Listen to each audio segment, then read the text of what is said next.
Yeah. All right. Welcome to Balls and Brews, Pod 5. Cheers, boys. Cheers, gentlemen.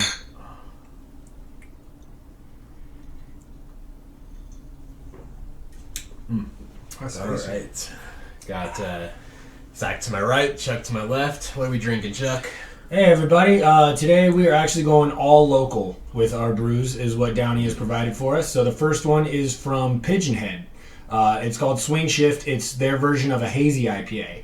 And it actually only drinks at 5.4, so it's closer to a session than you would think like a traditional IPA would be in APV, which is closer to normally like 6.5, 7-ish, right? So as far as taste, definitely hoppy, which is good. You want that, but the citrusy I would say is a secondary on this one. It's not as hazy as some of the beers that I would have thought with the color, it would have been a lot more citrusy than it is. I really did. It's tasty beer. Definitely more hoppy than citrusy. Agreed. Definitely more. Yeah, I'd say soft tones on both, though. The hops aren't overpowering and the citrus isn't either. Balance. That's key. That's key. You don't want to lean too hard to one side when it comes to, crafting any beer. So shout out to Pigeon Head. Like we said, we always love to give Reno locals some love here. So this will be the first of two that we sample. So here's to you. Let's jump into some March Madness updates. So we had San Diego State beat FAU. That was a really good game in the Final Four.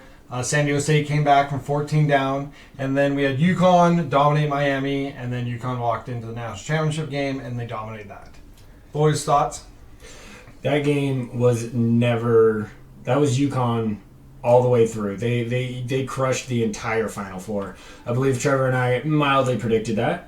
But I expected the national title to be better. I expected San Diego State to play that patented defense that they had, and they let UConn just get into the paint and do what they wanted. They started off a little hot, but they fizzled out pretty quick as well. There was 11 minutes in the first half that they didn't score a field goal. You're not going to win many games, if any games. That was my worry going into that game. Is when their offense sputters, they didn't necessarily have that elite scorer that could get that hard bucket. Right. And, I mean, they got within 5, but like we were saying, UConn was in control from start to finish. Never felt like they weren't. Yeah, I mean, it was a good Final Four. UConn dominated the way through. Excellent tournament. Shout out to the entire thing. Everything from upsets day one onward, and it was... I saw it was the highest combined team total, like from seeding points, like all of the combined in history. It's the highest one we've ever had, so that's awesome. That's parity. You want to see that. That's not just the blue bloods wrecking the bracket every year. Yeah, let's jump to the other tournament. LSU beats Iowa, another good Final Four. Iowa knocks off South Carolina. South Carolina, I don't think had lost in like 2 years, so Iowa gets them there. Good time. And then LSU ends up getting there, and LSU, I mean, they kind of dominated towards the end of the game. They kind of took over that game. Any thoughts on that? I kind of felt like the officials kind of took that game away from the fans, really, just with the fouls early on Caitlin Clark. Some of them are so... Ticky-tack. Yeah, that one was ridiculous. It was. Throwing the ball behind you. She literally caught it and like just tossed it back. It wasn't like she turned and threw it. It was like she caught it from the rim and just tossed it back. It changed the game. Like I'm not saying that Iowa would have won. I'm just saying I think it would have been a closer game had those fouls not occurred or been called. So that's fair. I just think it's excellent that we got something so excellent in women's college basketball this year. Normally chalk is the only way to go. I mean, it looked chalk at the end, but in the whole rest of it, even 2s and 3s, they were both a 2, and there was no 1 in the championship. Right. That hasn't happened in probably long. But at least there were the more upsets this year in college basketball throughout the whole tournament compared to, Right. No, so that's. But also, I think we got we clearly got 2 of the best teams. It was an excellent game. Caitlin Clark is so dominant, dude. Like, shout out. She shoots it from way back. She can do whatever she wants. Both her and Angel Reese are coming back They're both only juniors, so they are coming back to Sophomores, so they will be juniors. Sophomores, yeah. Well, so that's only an NFL rule, though, right? The 3-year rule. They could go. I don't know pro if they wanted to. I don't know how the women's convergence with the CBA works with the college. So to check that out. I couldn't call it. But I'm pretty sure they're making pretty good money there too. Yeah. What up, NIL? Caitlin Clark's in for a big payday in Iowa. Let's be real about it, no doubt. That's a good call of money. Let's roll into pro basketball. So we only have like 2 games mostly for everybody left. I think mostly some tonight, some tomorrow night, but you only have 2 games. Playing games start 4/11. So just next week, the playing games start, and the playoffs start on 4/15. So we'll have a whole playoff section next week with it. What are we looking like standings-wise, Chuck? Do we move any? I know we were talking about some teams. Milwaukee clinched the best record in the East. They have home court. They're the 1. Boston's not giving up the 2, and Philly's locked in. The top 5 are all locked. The only ones that are going to potentially flex are the 6 and the 7, which is obviously a very Who's pivotal. 5? Who's 5 is New York. Oh, shout out to the Knicks. Dude, after we thought they might fall when Randall got hurt, good job Knicks staying strong. So that must mean Brunson stepping up, like some of those off-season acquisitions that they made. The Knicks are one of those teams where I traditionally don't like New York teams, but how can you hate them? They've been bad our whole lives except for like 5 years. Right, the Knicks have always been kind of bad, which they're so touted. Madison Square Garden, the biggest, greatest venue on earth, or whatever. B-ball, man. Yeah, and they put out a boo-boo product every year, so it's kind of cool to see the Knicks do something. Yeah, I got no hate on them. Okay, fair enough. Yeah. So we got Milwaukee, Boston, Philly, Cleveland, Knicks, Brooklyn at 6, Miami at 7. Shout out on the Brooklyn. I know we shouted out my last week too, but I'm proud of them not like folding after dumping KD and Bridges was the player of the Eastern Conference Player of the Month last year. Dude, he's pretty good. Coming from the Suns, he's good. They got him in the trade for Kyrie. He must feel really good for KD. Katie, sorry. You must feel really good to be, kind of thrust into the dude position, right? Like, you got to step up. Yeah, he's playing great. Yeah, I also want to give him a shout out. He's one of those guys that he played all 82 last season, and because of the trade this year, I think he's going to end up playing 83 as long as he's healthy. Now, that's a 6 stat. That's pretty great. Nice. You can hang your hat on that one, no doubt. Yeah. What else we got, Chuck? Are we set the rest of these? So, pretty much, yes. 8, 9, and 10 are playoff bound. Atlanta, Toronto, Chicago. So, it is set. The 10 are set. It's just who's going to be in this 8, 9, 10 positions. Cool. I think that out of those 3, Chicago can get you in 1 game. I don't think Toronto or Atlanta can make a series. I'm not of any of it. I'm not high. Yeah, Atlanta's going to maybe get 1 game because they go off offensively. But Trey can. Trey can. Other than that, I don't see the bottom of the East doing anything. I think we're basically looking if one of those top 3. But whether the Knicks can give one of them a run to maybe a 5-6 game series, give them a couple runs. Maybe Cleveland too. Maybe Cleveland. You were high on D. Mitch. Yeah, no, I'm high on D. Mitch, and I'm high on their whole team. They're young. I like the way they play. They don't. I don't know how much defense they play again. But I think you just got to ignore that. I think we just have to get off the narrative that you have to play defense. Like, what do we look like in the West there? In the West. All right, guys. Top 4, Denver, Memphis, Sac, Phoenix. That's pretty much locked up from top to 4. Yeah, 1 to 4. Now, we were talking about this on the last pod, and it still remains the same. The middle to the end of the playoff bracket in the West might be the most intriguing thing in sports right now. Well, last night, big game, Lakers-Clippers. They were tied. At 6 and 7. They were the same record. Clippers won. I think they've won 10 straight against the Lakers. It makes that the 11th. Yes, that is the correct stat. So now you have. So they took a 1-game limit on the Lakers. So did the Lakers move from fall? Just to 7. Okay, they currently hold a tiebreaker over New Orleans, which is huge. Okay, that's yeah. Correct. They are at the same record, but right now they are above them with a tiebreaker. Right. And I do have a correction to make from last week's pod as well. I was talking out of my ass when I said Sacramento had a defense. They do not. Best defense in the West is the Grizzlies. There it is. Stat check. Yeah, we want to be right, or at least we want to give shout-outs to the correct people. Yes. And I think I pushed it too far, but we got Wiggins is coming back for the Warriors. I think we missed the Warriors when I jumped you to the Clipper game. Sorry, Chuck. No, not at all. Wiggins is coming back. That's a big addition. He's not going to play the last 2 games I saw. Yeah. So we'll see when he actually does make his return, whether it's in the first series or whether they get get to the second series, but that is kind of big if they are going to make the long run. Right. They are currently a full game up with 2 games left on the Lakers. And the Clippers are in 5th right now with the tiebreaker over Golden State. Oh, they have the tiebreaker. Yep. Okay. I watched the game where that was decided, actually, and the Clippers absolutely handled them in LA. I don't know, man. Sometimes when I watch the Clippers in LA, they look pretty good. They look like role players play better. That Zubox that you always shout out, he's fairly athletic, dude. He's a good player. Like, so 5, 6, 7, 8, 9, 10, all still within literally. Now it's a little bit more separated, 3 games. What are we at 8, 9, and 10? 8, 9, and 10 is Nolans, Minnesota, and OKC.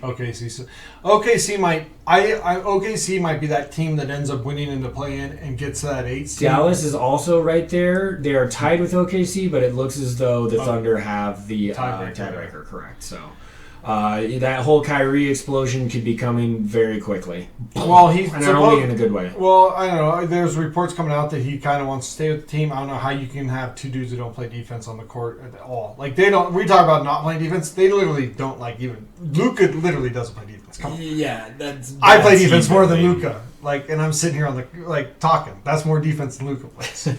But I mean, at this point with all the bad moves they made, I think they're gonna just throw the bag at Kyrie, because if they lose him, then I think they're definitely losing Luka. So that'd be crazy. Oh, dude, you give up all that for Kyrie and then you lose both superstars? Yeah, oof. That's DEFCON, dude. That's as bad as it gets. We'll definitely be touching on some more NBA playoff stuff next week. We'll have the whole bracket, talk what we're going to pick. Absolutely. There are the CBA to get signed this week with the NBA, which is kind of big. So you got 65 games. You have to play 65 games now to qualify for any kind of award, any kind of indices award. I think that's a big deal. I think it is too. Maybe that cuts down on the load management stuff that we've been talking about. Also, there are no positions for the All-NBA team. So it's not like you have to have like a center. So Jokic and Embiid can both make first NBA. So you could have like some years where you could have 4 or 5 guards that light it up. I like that. Now you can literally, this year it should be Embiid, Giannis, and the Joker all. That's 3 big dudes, and then you would end up just finding your other 2, whether you could even have 2 forwards, so not even have a guard. Sure, maybe bonus makes it or something of that nature. But it's positionless basketball, the best 5 guys. Correct, and it's big because it's like extra money on these guys' contracts when they make all NBA teams, and it qualifies them for higher paydays when they end up finishing out their contract. If you have so many all NBA teams, you move up in this other pay rights. So it is helping them out as well. Going into, let's jump into some NHL playoffs coming up soon. They got April 17th starting. Trev, what are we looking like on the standings? For the standings, top of the East, Atlantic, we got Boston. Killing it. Yeah, they've got a substantial lead. They got on 60 wins. They're trying to rewrite history. Toronto's behind them at 46 and Tampa Bay at 45 for the teams making it in from the Atlantic. Moving on to the Metropolitan. Yeah. Good job, NHL. You like that? Yeah. Okay, come on. Let's go. Got Carolina, 50 wins. New Jersey, 49. And the Rangers, New York, 46. The Texas Rangers have now started playing hockey. Watch out, y'all. But, the Rangers. Man, that's Rangers filling in the last hole. We got 2 games left, or 2 games left in that too? Actually, there's about 5 in the regular because it is a little bit season. More, right. Yeah, they're a little bit more compact. Okay, and then what do we got looking like in the West? In the West, we got Colorado leading the Central. Everybody else is pretty close. They're at like 46 wins. Dallas at 42. And Minnesota at 44. And the Knights. Yeah, and moving on to Pacific. The Knights at the top, 48. That's right. Which I think is the second high. Or no, I'm sorry. Carolina had 50 and Jersey had 49. So they're third as far as win total. Vegas at the top of 48 in the Pacific, followed by Edmonton at 47, and the LA Kings at 45. Connor McDavid on the Edmonton Oilers. That's a name that you should know even if you don't know hockey. That's the one that I'm going to shout out for sure. He's crushing it. He's he's one of those players that we could be witnessing history. Yep. So, just pay attention to that kind of shit. I'm really pulling for the Kraken. Let's go. We're 3 games up on the wild card with 5 games left. So we are in position to make the playoffs for the first time in franchise history, all of our 2 years. So shout out to the Kraken. But next week we'll also feature our NHL brackets when those become official. And those are a little less hectic. There's no stupid play-in tournament. They just, pick the teams and go like a real playoff. What else we got? Baseball updates. New rules seem like they're working out great. Yeah. I think it works out great. Average time of games right now is 2 hours and 35 minutes, just 25 minutes less than games last year. So the pace of play is up. A couple of rules that we didn't chat about last week.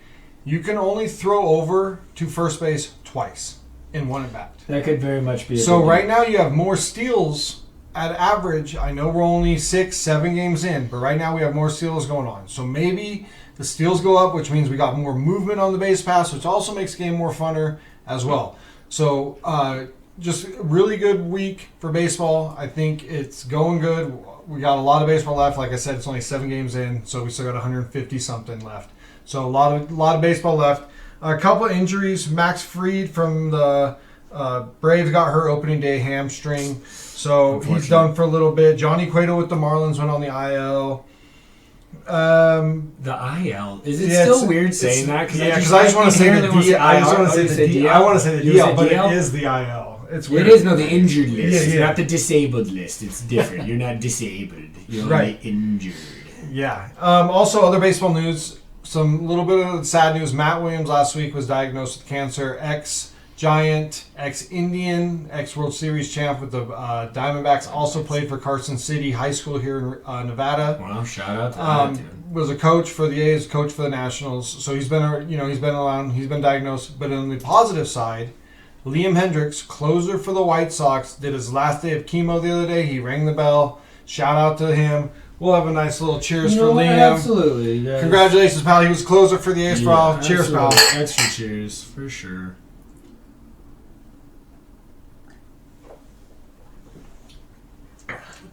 So, Chuck, we got a big UFC coming up. 287, you guys. I know we don't mention a whole lot of fight on this pod, but I did want to give a shout out to this card because I think that there's a couple of things that I wanted to bring up in just a general debate. So the headliner is Pereira versus Adesanya 2, and it's a big deal because Pereira has actually beaten Adesanya not only once in the UFC but twice in other fighting agencies as well, kickboxing, but still, he's knocked him out 3 times. This is their 4th total fight, and Pereira's won all 3. This one coming literally off the beating of Izzy last time. It's an instant rematch. My question here is, do you guys like the concept of an instant rematch? Not if it's got that behind it. Yeah. I like an instant rematch if it's a close fight. If it goes down to like the fifth round and it's close, that's when I want the rematch. I don't want the rematch if it's knockout 3 of the times they fought. All 3 times they fought these are not. I don't know. It's not like they fought in 3 other times and it was 2-1 and 1 the other. But there's the closest no were fighting. No, so then no. I think it's no. Yeah. I think the dude that's like 3 or 4, whoever the next person should be the one fighting for this one, not the rematch. Okay, I don't agree with that. Yeah, agreed. It feels like a filler episode. Like we've seen this. Great call. Let's see who else is close. We got to see something that if it's happened that many times, it's only once in the UFC though. Let me mention that. But still, that's. You have other fights, and you said all 3 I will were say knockouts. it's because Adesanya, the contender, or the challenger, is a huge fan favorite. And when he was the champ, he was one of the greatest ambassadors that UFC has seen in the last little bit. So it's not surprising that they're trying to get the belt back in his hands. That's where I really think it's skewed, if you will. I do also want to give a small shout out to the co-main event, which is Burns versus Masvidal. Jorge Masvidal is a fight legend. whether you like his history in the UFC or not, he's done some. He owns the fastest knockout after putting his knee in Ben Askren's face in 3 seconds. It's the most brutal highlight you're ever going to see. So shout out to that co-main event. I think that the UFC's card this weekend is going to hit. Hopefully you don't get them little bitch ass fights. Sometimes you get great matchups and shitty fights. So hopefully you get to see some oohs and ahs, right? Yep, 100%. Sometimes, we've ordered them before, and you get some really good fights, and you order them again, and you get boo-boo. Bad stuff. Boo-boo. It's like, dude, I can't believe I just watched that. Like, $100 for that, yeah. Right. And it's tough for the fighters, too, because I guarantee you they want to have good fights. They don't want to go out there and lackluster. So. Yeah, 100%. Well, I mean, they just want to go out there and dominate. So if they're on the right side. Correct, yeah. Correct. Win at all costs, I suppose. Yeah, the winner doesn't care how he wins. The winner writes history, baby. That's absolutely true. Let's jump into little Masters action. So Masters this week, we don't talk a lot of golf either, but you got to talk about the big ones. Masters starts this week. You got Brooks Koepka leading off at -7. There's also John Rahm's at -7 and Victor Hovland's at -7. It's a big deal because Brooks is the live guy. The other guys are regular PGA guys, so it's kind of a big deal. There's a live guy up there. Coming in at fourth is Jason Day at -5 and also Cameron Young at -5. Some other big names. Scotty Scheffler is at -4. He's number 1 in the world right now. Rory is at even. Phil, live guy. He's at plus. Mickelson? Yep, plus I didn't one. even know we made this cut. Dustin Johnson is +1, and Tiger is +2. So, but it's supposed to start raining, I think today towards the end, and then it's raining all through the weekend. Saturday's going to be extremely cold. If Tiger makes a cut, Are you going to be able to play? Yeah, they'll play. It's going to be wet. It's going to be but it's going to be cold. Tiger's probably going to hurt a lot, and then.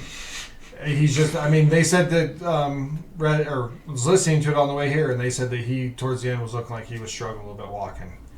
So. Makes sense. Yeah. He's had a lot of surgery, a lot of rehab on his back, his legs. Like, there's a lot of mileage on that body for sure. Swinging a golf club is actually a very underrated, not only skill, but like movement. To do it properly takes a lot of technique and a lot of focus. And I know he's also had a lot of bullshit. We don't want to get into any of that, but I would just say specifically from a career standpoint, trying to generate that much power over and over and over. Yeah, if you look at like his younger career, like the way he swings, he was a monster. It was violent. Like, absolutely.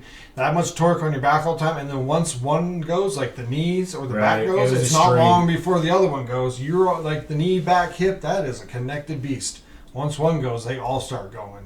So, so a little master stuff. Check it out over this weekend too.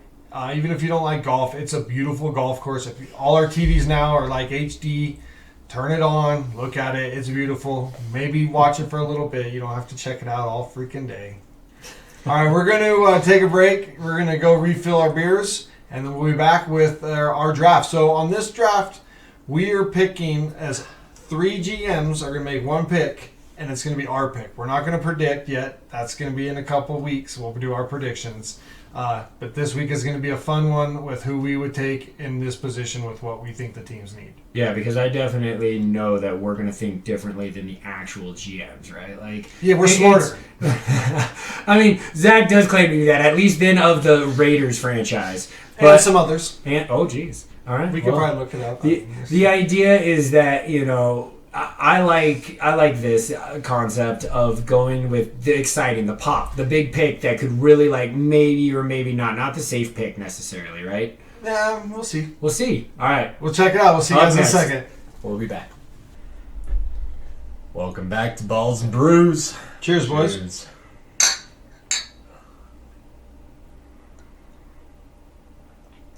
That's a good one. God, Chuck, what are we drinking? Welcome back to some local Reno brew, guy. This is Lead Dog. This is probably the best brewery we have. Beer for beer. This is my favorite beer. Shout out. This is your favorite one? This Peanut butter stout. Yep. My favorite beer. Look at that. Look how dark that bad boy is. It is super dark. It tastes so delicious. You get so much peanut butter flavor. I know Chuck talked about having some peanut butter in that last beer a couple weeks ago, which didn't really have much. This is peanut butter. Yeah, right this here. is a peanut butter stout. Drinks at 6.6, so it's not too heavy for a dark beer by any means. No. You know what I mean? Good mouthfeel. Definitely a lot of peanut butter on the palate. A little bit of caramel as well, I would say. Yes. So malty backbone. It's a dark beer. It's delicious. It's also what 1, 2, right? Like you're not gonna necessarily drink it all night, but it's knock down 2 of them. knock down 2 of them. Shout out to you're not necessarily knocking down a 6-pack of these bad boys. That might be a little too much, but yeah, it's you could have it for dessert if you want. Yes. times 2. All right, boys. We're gonna jump into our NFL mock draft. This is not a mock draft. This is a fun draft. Sorry, NFL fun draft. We're going to be the GMs and pick what we would do at these positions. We're not guessing what the other GMs are going to do at this point. All right, you ready, guys? Yeah. Ready. Let's go. Carolina Panthers is on the clock. So, what do you guys I mean, we're all in the consensus here that it's quarterback, correct? Of course, Yes, it has to be. has No, to they be didn't make that for jump for trade. anything other than a quarterback. Who's your quarterback? Once again, so we just today, Chris Mortensen broke the idea that all camp it's been about Bryce Young. So that is, but Who's your quarterback? Literally, I put down here Stroud. I think C.J. Stroud is the more dependable going in right now with his ability. Yeah, you want a little bit more athleticism, but his arm is solid. His readability is good. He's going to go in there and be able to read a defense very good, very young. And that, to me, is more benefit. Like Bryce, what if he gets smacked? The whole thing is Bryce Young's size, right? Measurables? I'm taking Bryce Young. You're taking Bryce Young number 1? Right. That's it. So when So we're you're talking, the deciding vote there. I buddy. like Bryce Young. I like the way he reads defenses. I like the way he moves through progressions. I know the size is a factor, but I think that he is the most pro-ready quarterback to go now. Okay. If he was 6 foot, even if he was 6 foot, 6'1", and weighed 210, 215, it wouldn't even be a question of if it was 1 or 2. Not a I agree question with you of there. shadow and a doubt. And so that's where I'm coming up with, well, I'm going to trust that we're going to keep him healthy and keep him upright, and I'm taking Bryce Young because he is the better quarterback in the class. Okay. I'm leaning CJ Stroud, and I do it because I feel like it's the safer pick. The weight is a concern with Young. I feel like Stroud was also the more accurate quarterback. See, I think Young is. You think Young is? Yeah, I think he's. I think incredibly Young accurate. was definitely better with people around him. Stroud didn't really have to worry too much about that with. That's always the Bad Ohio offensive State line. quarterback. Yeah. So if you both want CJ, But then he's gotta let's go. lock That's it who's in. gotta work. Yeah, lock We it in. as It's the 2-1. Balls and Brews GMs are taking CJ Stroud. Stroud first overall. Correct. Number 2 on the clock is Houston. So The now that we Texans. just took CJ off our board, it's got to be Bryce, right? Bryce, yeah. Consensus. Consensus Bryce. Let's You lock can't- it in. You can't doubt that at that Nope. moment. I feel like there's those two quarterbacks, and then there's a separation. Correct, 100%. And those teams are specifically there to get quarterbacks. Yep. I mean, I guess D'Amico Ryan, like, is Willie Anderson really If he like w- the better pick there? So I thought at the beginning of free agency, if he went out and got Jimmy, Okay. then maybe they wouldn't go quarterback and see what would happen and try to build the roster, up, trade down. Maybe they were the team to trade out. But then, obviously, Jimmy signed with the Raiders, so it's obvious that they're going to get quarterback. So, yes, let's pencil in Young. Bryce Young. You can't go shocker there. That's almost 100%. Or they're going to go 1-2. All right, Arizona Cardinals are on the clock. Arizona Cardinals, man. And we're not trading everybody. We're not doing any trades. It just gets complicates with compensation, all that stuff. If so we we're going straight were, across. I would have them trading out. Agreed. That's what the point I was about to make was I think this is a huge trade spot. We're not going to for the sanctity of this just to keep it rolling, but number 3 It's gotta be is Will probably gonna Anderson. be moved. You think? If they pick there, yes. Will Anderson. We're picking Balls and Brews. I'm saying we're picking Will Anderson. I'm going that way too. We'll see what Chuck has to say, but I mean, he seems like the consensus pick. Arizona needs a lot of work, especially on that line. He could be the pass rusher that replaces Watt. Could be something that they're really missing on the pass rush for sure. Correct. What you got? I don't disagree with that. So Will Anderson, number 3 I- over pick. Going Well, Who I you got? also think that they would. You're thinking them. We're picking right now. Right. No. Well, here's what I'm thinking though: is like Will Anderson is the safe pick, right? What if they were to completely just disrespect Kyler Murray and draft a quarterback right there? I'm saying it's a new regime. It's a whole new regime. It's GM, head coach. It's brand new. They have no. There's money tied into Kyler now. That is okay. So that's the offset. That is the offset. Okay. All right. So because the shocking pick. Either way, you guys would vote me down here. It's going to be Will Anderson, Correct. and that's the safe pick. But I'm just saying it'd be crazy if they pulled the trigger and did like the Anthony Richardson thing where they were going to sit him behind Kyler and let, that contract play out and then play Richardson behind him. Or see if he can get healthy or whatever. Maybe you should mock that in your mock draft Maybe the week later. before. All right, Will Anderson. Pick 4. Indy. All right, Colts on the clock. Who's going first? You want me to go first? Go for it, Z. I'm taking Will Levis. He's the next quarterback. We need the quarterback. He's the next quarterback. He's ready to play. The other kid's not ready to play. I'm not big on how Will Levis has handled himself as of late with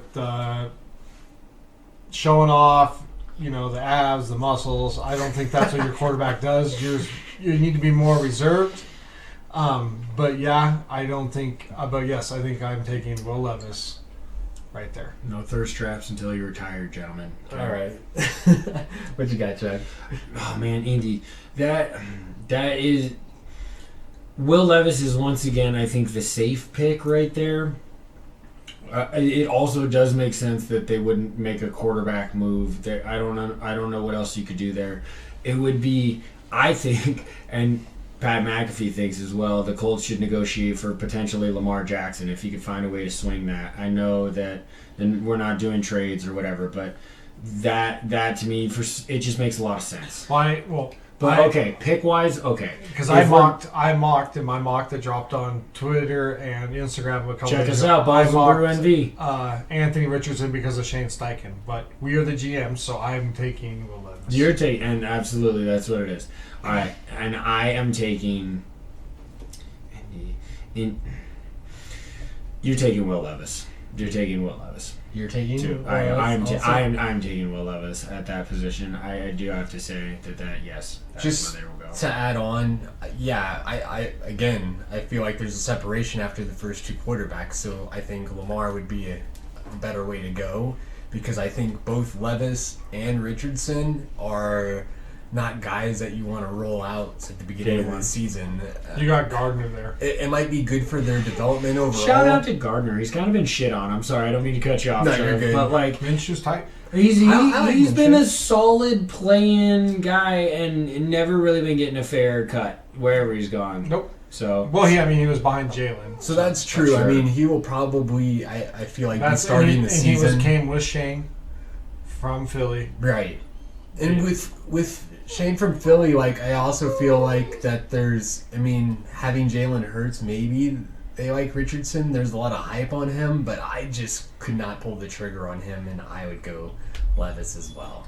Okay, let's we're jump locking in into Levis. Let's lock into Levis, and let's jump into Pick number 5, you guys. I am so excited for this. As a Seahawk fan, getting this from Denver, watching all year, watching the Russell Wilson experiment crash and burn in Denver, the Nathaniel Hackett regime, opening and closing very quickly, made me very happy last year. Gave us this. We were so close to number 3. Oh my God. If Russ wouldn't have won the last week, we would have been number 3. Anyway, so number 5. 3, dude. If you had had 3, you guys could have got a haul because Sure. you're the one team that doesn't. You could have. It didn't work out that way, but number 5. All right, you guys, this is what I want, and I also don't. With all those quarterbacks coming off the board, even if those quarterbacks are on the board, I really want Seattle to draft Tyree Wilson. Yes, the reason being he is tall, athletic. He can bend the corner. He's the exact prototype that you really want. That speed edge rusher, dude. For a big man. He's big too. And if he pops and if you can teach him leverage and you can teach him all that shit, he already has the athleticism to basically lay flat and hold a dude off of him at the same time. The guy could be an animal in the NFL. Trev, who are you taking there? So Wilson, I was between him, Carter, and Richardson for me.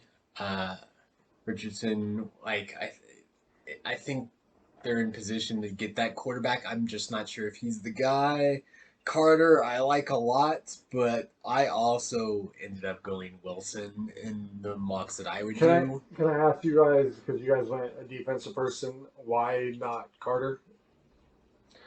I feel I looked at the Seahawks team and I feel like they have a couple young defensive tackles, and Carter having his other issues. I think it's the safer pick with Wilson, and totally they agree. also it's also a need that they have, so it kind of fits. He's also a blue chip guy. I don't think either one of those guys, both of them are blue chip players. Chuck, you're the Seahawks guy. Why Shout not out, Carter? Trev. Hey, man, I appreciate the actual analysis right there because that's 'Cause I exactly totally- what it is. We need Chenin Nwosu is a stud on our right end, and if we could get that left end and Tyree Wilson, and we got speed coming off both edges, that could just terrify. That could be great for Because you years just to come. signed, what's his name from the Broncos, right? Yeah, From the Draymond Broncos? Jones, correct. Shout out. So we gave him mid. That's middle. That's defensive tackle. That's exactly where Jalen Carter plays. Now, to be fair, that pairing would be insane if they both performed at what the NFL says that they could.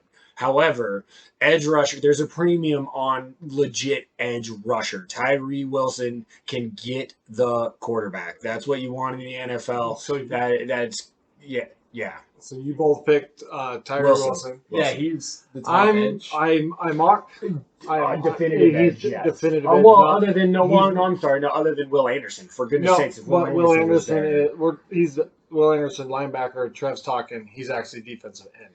Yeah, So Tyree Wilson's a defensive end. Is Anderson considered He's an outside linebacker. he's An an outside edge linebacker? player, That's but big. he's 240 something. He's more of the outside linebacker type. He's I mean, more the maybe- 3-4. He's the 3-4 guy. Sure, he's who's fast as running all off. get out. He would fit in that, I think, better. He could line up on the end of the line for situations, but I think that's more Correct. of his position. I'm Okay. taking, Okay. as a Seahawk, I totally biased. I'm taking Anthony Richardson because you're never going to be up in the top 5 again, you hope. And then right now you have a generational type talent that Gino, I think, is a good dude. I think if Anthony Richardson went there, Gino's not necessarily going to be the dude. I'm not teaching him nothing. I'm not going to help him. He's not. He needs to learn. Gino's going to help. Gino, I think, is going to help. Anthony Richardson fits what Pete Carroll wants to do. Hand the ball off. A running quarterback that he quite hasn't had. I mean, he had Russ, but Russ wasn't quite a runner. Gino's a scrambler, but not quite the runner. Anthony Richardson can run. You could run more than you already do now. That's what Pete wants. I think if I was Seattle, I'd take Anthony. You guys said We do outvote you. I do want to put in one more just as because of fandoms. We'll run through, and we'll stop at Las Vegas for a little bit longer as well. But I just want to get out the idea that we did very, very much front load Gino's deal. That's the other thing too. The point that he makes with us being this high, we are hoping not to be. How would we get this pick again unless we have a trade? And that's not. Or gonna and you do have the pick at the second It's- half. it's- In my mock, I did have you taken, I think, the kid out of Iowa. So another defensive end that's actually the end. right. I get you. So I do think that this is like Van that Ness. luxury pick, and I think that this is one of those ones that you need to swing for the fence for. I don't pretty good usually do argument. that. It's a pretty I good don't argument. usually say that. I'm more of the safe picks in the first round person. I like the safe pick. I like taking the dude that's at the top of my board. I think Anthony Richardson, if develop him right, he could turn out to be crazy, crazy good with how fast he is. Running the buys, he's huge. He's Josh Allen big. He has a cannon for an arm. Big Like arm. he is. You can if you can have a couple years like you got Geno front ended. I would so. Hashtag no quarterback. All right, lock it Let's in, go. Tyree. I'll lock it in. Just to piggyback off that, though, I do kind of agree with that. It's a great argument. It is a solid argument. Yeah. I can't disagree with Gino that. is definitely your short-term Right. Hashtag no quarterback. Let's go, Tyree. All right, pick number 6, Detroit Lions on the board. Okay, Detroit's offense looked good last year. They really did. They did Defense- lose Jamal Williams in free agency. Defense not so hot. I do think you could use a receiver maybe here, maybe not here, but maybe you They could do use a have receiver two in the first-round draft. picks as well. Yep, and I think that right here you got to look defense, and you got Dan Campbell, hell of a coach. You got dudes like Aiden Hutchinson on the team. I think you take Jalen Carter and just kind of play that. Hopefully, him not coming into weight or not coming to pro day on weight, not being able to finish. Hopefully, the legal stuff isn't it like much more, bigger than it is, and you can mold him into something with that kind of culture, and Jalen Carter becomes a stud that we all think he should be. I'm taking Jalen Carter right here with the Lions. In agreement. Like, I don't feel like he slips too far. They need an interior defensive lineman. If he's on the board, I think there's big smile ear to ear for the Detroit Lions. And yeah, wide receiver, it's a little high, I think, for any of them to go. So I do that too. will probably be my next Maybe pick for mine the too. Lions. Foreshadowing. No, that's a clear. And they, like you just said, they would be. That's an instant turn in of a card. Yes. Jalen Carter, if he falls to 6, you have to swallow that up. Even if he comes with a little bit of penalty to begin with, if he does develop into that talent that everybody says they see pop off the tape, and there are some plays that are athletic as all get out. So it's not to say that he did it against the big boys in the SEC. He's a full grown man at like 21 years old. Good God. So yeah, exact. Paired with Aiden Hutchinson, who balled last year, was the big ticket at should have gone first overall, missing out Jacksonville. Walker played okay.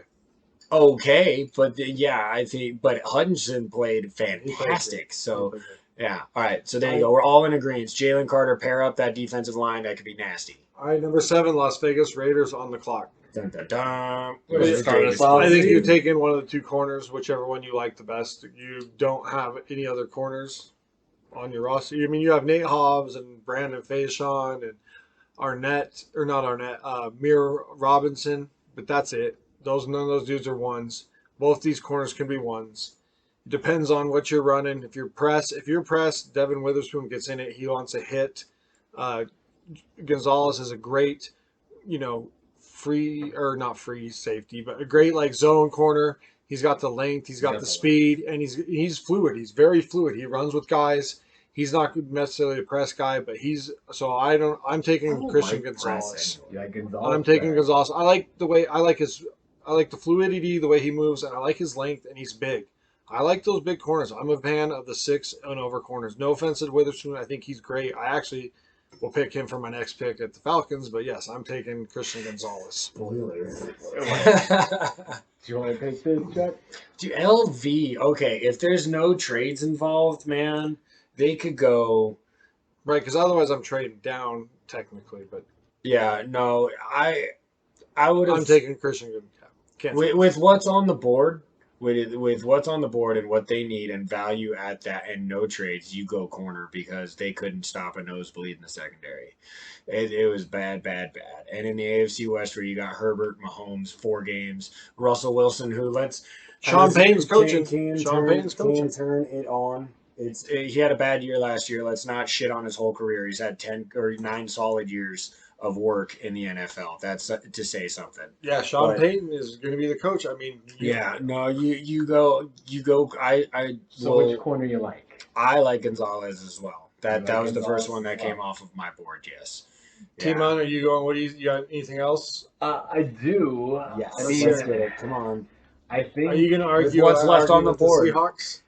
I mean, you are. Yeah, I'm gonna do that. I'm sorry, That's Z. Fine. I mean, I just think where you're at in the draft, if you're picking at 7, okay, you got to take a long, hard look at that other quarterback that is still on the board. If you would have signed any of the corners in the offseason, if you'd have signed Rockinson or any of those guys, I'd be on the same page with you, and I would have hoped it would have been Levis. But you didn't sign him. I don't know how you can not, sorry, Joe. Go. No, you're good. I want to hear from the Raider fan because I actually think the corner is the smart long-term play. So yeah, if I'm the GM of the Raiders, I'm taking a long, hard look at quarterback because I like Garoppolo. He can be great. He could be good if he's healthy. He could be just fine. But in case he gets injured, are you willing to tank the season after you had the season you just had? That could be it for those guys. So my argument is you take, which I don't know if he'll be there anymore. I would take Hendon Hooker, in the second round. I'm a big fan of him. I know he's got the ACL. If he would have been not hurt, I know he's 26. If he had not been hurt this year, that would have been a dude. He's 26? Yeah, he's older. He's an older guy. if he would have not been hurt this year, you could almost argue that he could be almost the third quarterback taken off the board. Super accurate. He's Solid understanding of the game. Beat Alabama. Yeah, absolutely. No, there's a lot but of I upside think to that that kid, too. I'm also like you got to think that maybe Josh McDaniels knows how to run an offense. Hopefully, maybe not last year, but you saw it in New England. Right. Maybe you get the Nowhere else. I think maybe I you don't get- think that guy's cut out. To be maybe a head you coach. get the guy that maybe you get the more accurate quarterback a little bit later down, like you get the kid from Fresno State who's accurate, Jake Hayner, and you because throw it, dink dunk whatever all around the field, hit the big play here and there. I think those are good backups too. I don't know if you want to waste the picket. Sure. Just to throw in on that though, I like that idea, but I'm not sure Hendon Hooker's going to be there when you I get know. to your pick. Seeing So him if move you're up not a bunch. trading up, you're going to miss out on him, and then what? I mean, then you're taking a quarterback later in the draft that's a little bit more up in the air about. Let's just say. Correct. And as far as it goes, though, you guys have already agreed on Gonzalez. Just throwing my 2 cents, I probably lean Weatherspoon. He seems more like the lockdown guy, even though he's not as big as Weatherspoon. Right. My concern with Gonzalez is just I don't know if he's the tackler, really. Yeah, that's a little bit of worry too. I think he might be the lockdown dude, the big 6'1". Just gotta teach him how to wrap up. Definitely, I would say he has the higher potential. So That's that P word. Let's That's worth a lock it lot in. in the NFL. Yeah. Gonzalez to the Raiders. So Richardson's still on the board. Richardson's still on the board. Atlanta Falcons are up. Falcons on the clock. Man. I already said who I want here. I would So, take yeah, Witherspoon. just I would put him on the other go on side that. of Terrell. Then you're working those two. You got two nice corners right there. You're starting off. Your defense was okay here and there. I think I'm going the other corner here. What about you, Jack? What do you think? In this one, there's not a shot in hell these Falcons don't take Richardson right there. If he think just, Richardson's the yeah, guy? absolutely. If he just sits right there, if you're talking about developmental, whatever, you figure Heineke and Ritter. Like, do you really think Ritter's the dude? He was a third-round pick last year. I know we didn't really give him a lot of time or whatever, but the idea of Richardson just falling there seems pretty easy to take. You know what I mean? If you guys want him, take him. I don't have any argument against it. I would take. I like having the the other corner, but I understand. It's the why not pick. You have the other two that you're gonna fucking waddle between. Like you're declaring him QB3 regardless, right? Like if you draft him in that situation, he might have a package. Or he might have a package here and there. Sure, just to get him on the field experience, whatever. But yeah, you make it clear cut. But the idea is that it's like, dude, look, you just got to learn the NFL, and then this team is yours. And if the talent is there, if he's a beast, if he could be a more athletic Cam Newton, if he can Josh Allen, whatever, like. I don't know. That's a tough comparison. He took a long time to develop too, though. Josh Allen did. So you know what I mean. Like sometimes we have to be more patient with these dudes than we are. I think so as well. So are you taking? Yes, I'm taking Richardson. If he's there for Atlanta, I don't see why they don't make that move. Trev.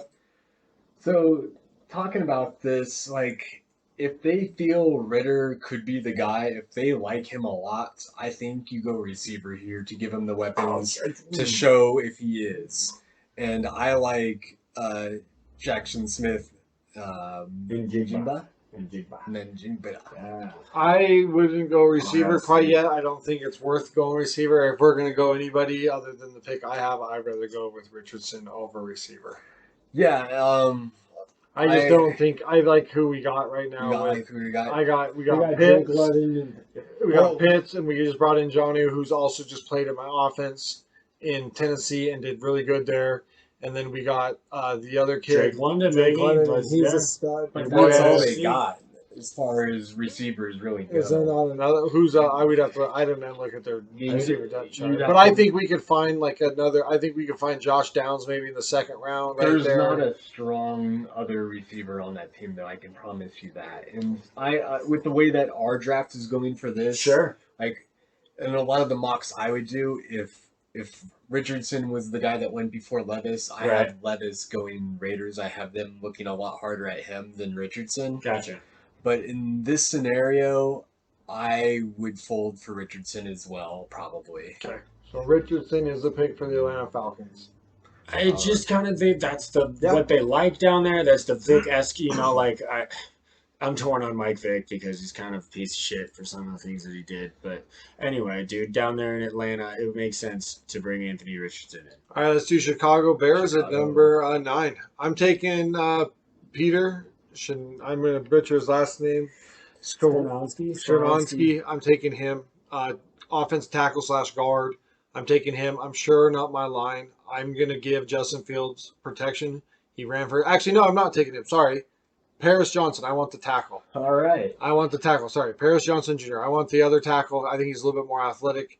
And I want the other tackle to sure up because I don't think that my pick last year is the good one. I don't think he's going to pan out at right tackle. And Paris can play both left and right solid. So I'm taking Paris. So to piggyback off of that, I look with Witherspoon on the board at him being an Illinois guy. He's right in their backyards and a lockdown corner they could use. But I think it's all about Fields this season. It's got to be. You got to know. This is the now. You got to figure it out. So tackle would be the way to go. And Peter, the guy that you brought up before, I think I've heard they might move him inside. He could play all the positions. Correct. He's definitely invaluable. Right, but I want the dude that I don't know if he's as good as a tackle. He's going to be a better guard. He can play the tackle, but I want the other. I want that tackle. I understand. I want the best tackle. I get you. The best tackle. Again, that's where I agree with Z. I think that Paris Johnson is probably the better of the tackles. Correct. And I think he would. He's the best left tackle, but he can also play right tackle too. So he gives you the best. So I'm already outvoted. You're already outvoted. I went Skowronek, or Skoronsky. Sorry, Skoronsky. Yeah, I thought that the mobility factor and the ability to shift. The Chicago line from top to bottom has been injured. I understand trying to pull for that specific tackle, honing in, it does make sense. That blind side there's a premium on that. That's why I drafted Tyree Wilson at 5, was to get to the quarterback at that position. So absolutely, I get it. But I think that when you have injuries across your whole line and you can find a talent that can plug and play, center, guard, tackle, you take that guy. Yeah, that is that guy from Northwestern. I feel like again, the interior line is kind of devalued. So sure, the tackle that that has the length and the reach, that's speed, the guy you the go turn. with. Yeah. Okay. So I'm not against the pick. But I'm not saying I hate the pick. So we're at the Philadelphia Eagles, who just had a great year. Dude, shout out to Roseman as a GM, dude. We made some good moves. Yeah. Dude. I'm gonna go Nolan Smith out of Georgia. Edge rusher. Outside linebacker / edge rusher. Quick. The only reason he's not higher is because he did tear his pec last year and didn't play. He is an absolute terror coming off the edge. He ran like a 4.45 40 coming off the edge. He's fast. He's strong. That's my pick here. I'm just making my defense even better than it was. I know that if Jalen Carter was here, I'd go him. I don't know if any of the other defensive tackles are worth taking right here at 10. I'm hoping that my pick last year in Davis will pan out. And then I also took the other linebacker out of Georgia last year. I know I got a lot of Georgia guys all of a sudden now on my team, but I got the other Georgia linebacker as well in the middle coming. That we got Nolan Smith, not Nolan Smith, but Smith, right? The guy that fell that we were all surprised that fell last year. No, Roquan went to Baltimore. I can't think of his name, but the other linebacker that came from Georgia last year, they took him in the 3rd round. So I'm taking Nolan Smith, and I'm coming straight speed off the edge. All right. I was looking at it, and I kind of can't see the defensive interior guy from Pittsburgh here. I feel like he would be their replacement for Hargrave. He's a pass rusher on the inside. You get him on a cheap deal. I feel like it's a plug and play kind of thing as a replacement player, and you're hoping he can be. I mean, he's probably not going to be Hargraves, but you're hoping that he has that potential. That's what I was just hoping Jordan Davis would be. So we have now run into this. I have a different opinion than both of you. We just had a last pick. We had all 3 of us. We all caved to go early. All right. Okay. This is where I argue for Witherspoon. If you pair him with Darius Slay, you lost Bradbury, or no, you re-signed Bradbury. That's as how I well. don't. Sorry. That's the only You reason I re-signed don't. That's why I Bradbury as think. well. But no, I think that dude, you couldn't pass that up. That's kind of a luxury pick, right? Jordan Davis still could pan out in the center of that line. He's an absolute monster. He's going into year 2.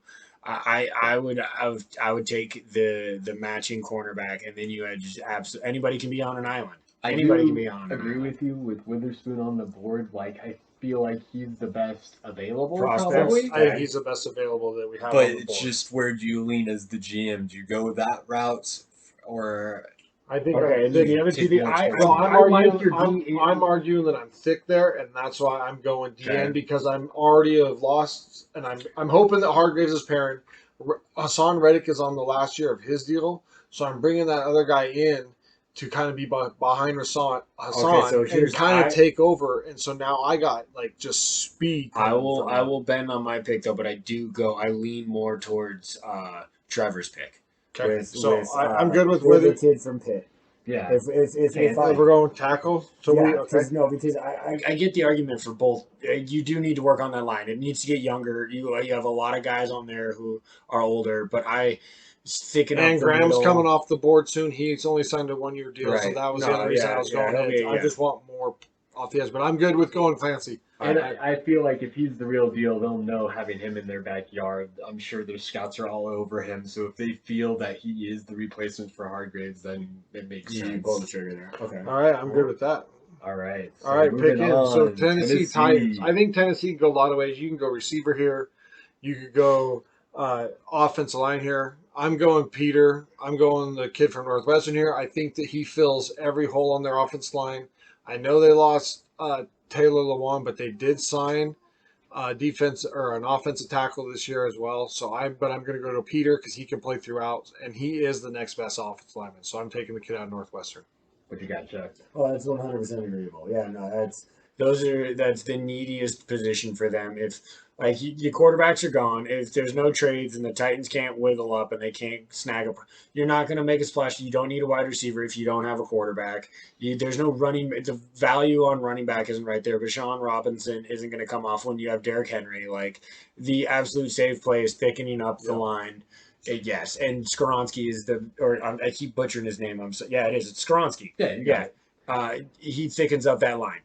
I had him going earlier to Chicago, so the fact that he falls to Tennessee is a gift. And he's a great run blocker. He gets, and that's what you got. That's Stuff what you want to do down for there. Henry. Absolutely. Yeah, You just lost Lawan. Yeah, so I mean, you got it down there for and that's what your quarterback. That's great value. That's what your That's great quarterback value. might be too. Your backup is a runner, so you got that's what Oh, you're doing. Malik, yeah, Willis. Malik's that's the right. runner, so you Willis, got to. yes. So I think Titans. You go Peter, right? So Trev, what you got? Yeah, no, 100% agreement there for us. He's the best offensive lineman on the board at that point, and the Titans can move him around and he can work for them wherever they need him. There you go. So Titans take Peter Schronik out of Northwestern. All right, Texans are on the clock. With their second pick. I know, right, dude? What up, Houston? So- you got an ability to make a splash. So we have Stroud going to them number 1 overall in our mock. Yes. Okay. Correct. So what you got? I would like to go first on this one. Go for it. Sure. I really think, dude, they need wide receivers so bad, you guys. They traded Brandon Cook. Name me a Texans wide receiver. 0.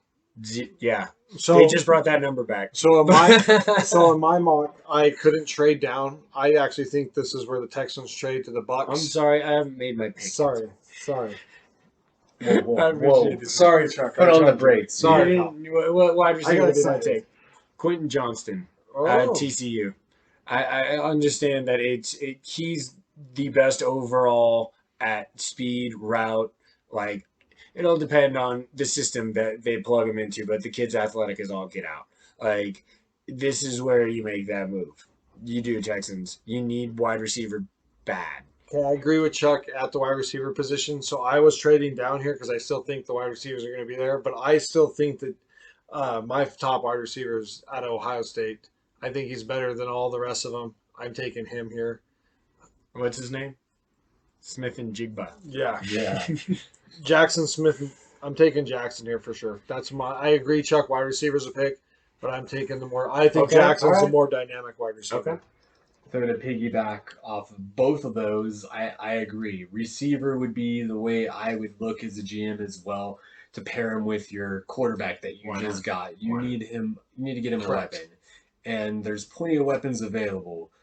Quentin Johnson, he's probably the most freakish of the receivers as far as size and speed go. Okay. I think Jackson Smith Njigba is more of the polished receiver.